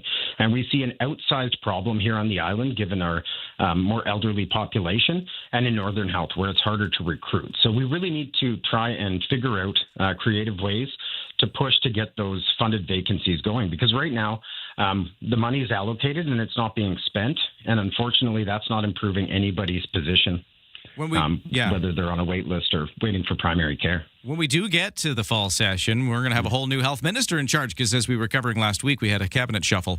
We have seen Josie Osborne moved out as the health minister, going to take on finance, and we've got Ravi Kahlon, the new BC health minister. What do you make of that shuffle and moving Osborne out of health?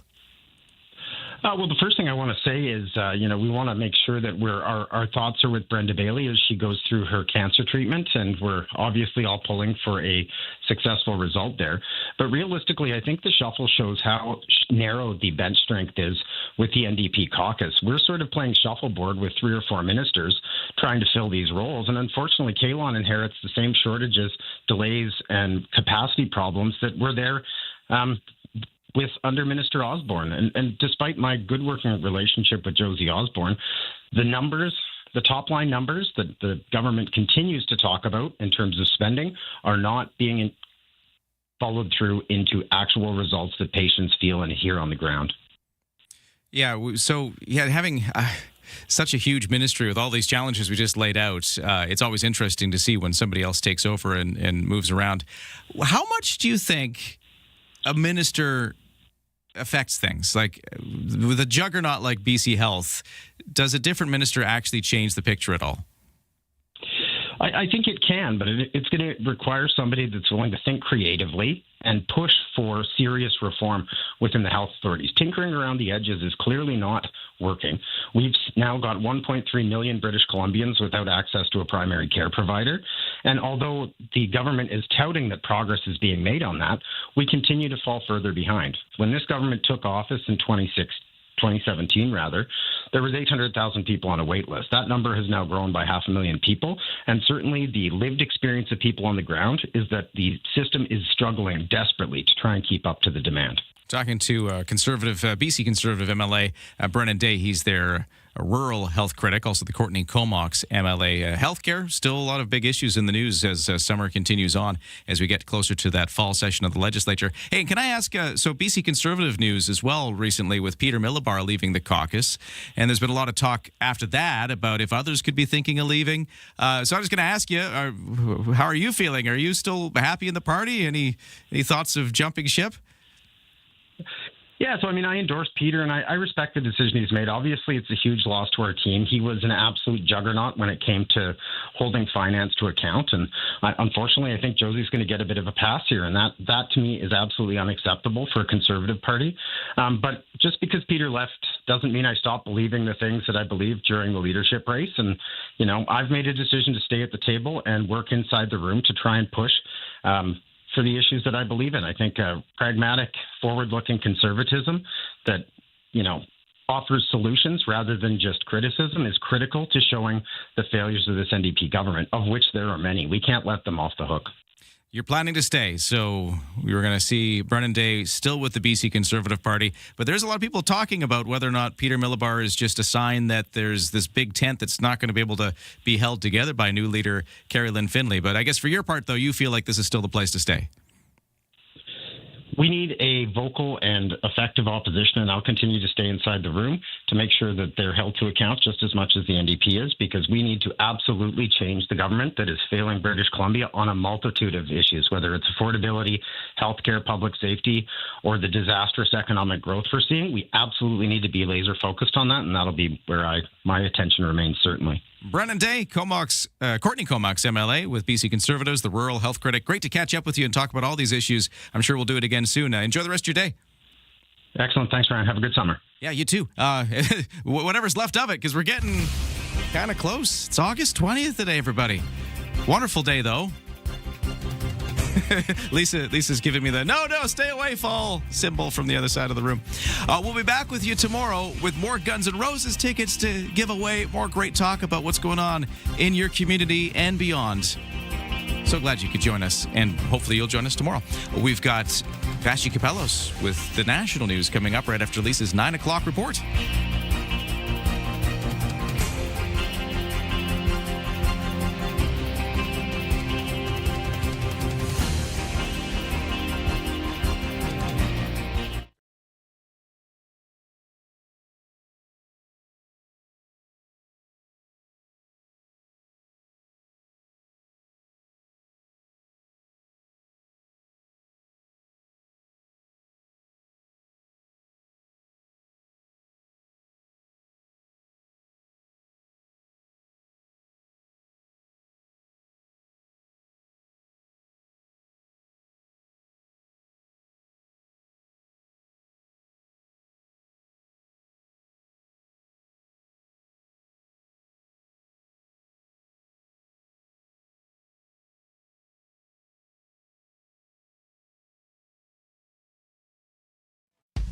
The Whole Home Show with Tony Joe.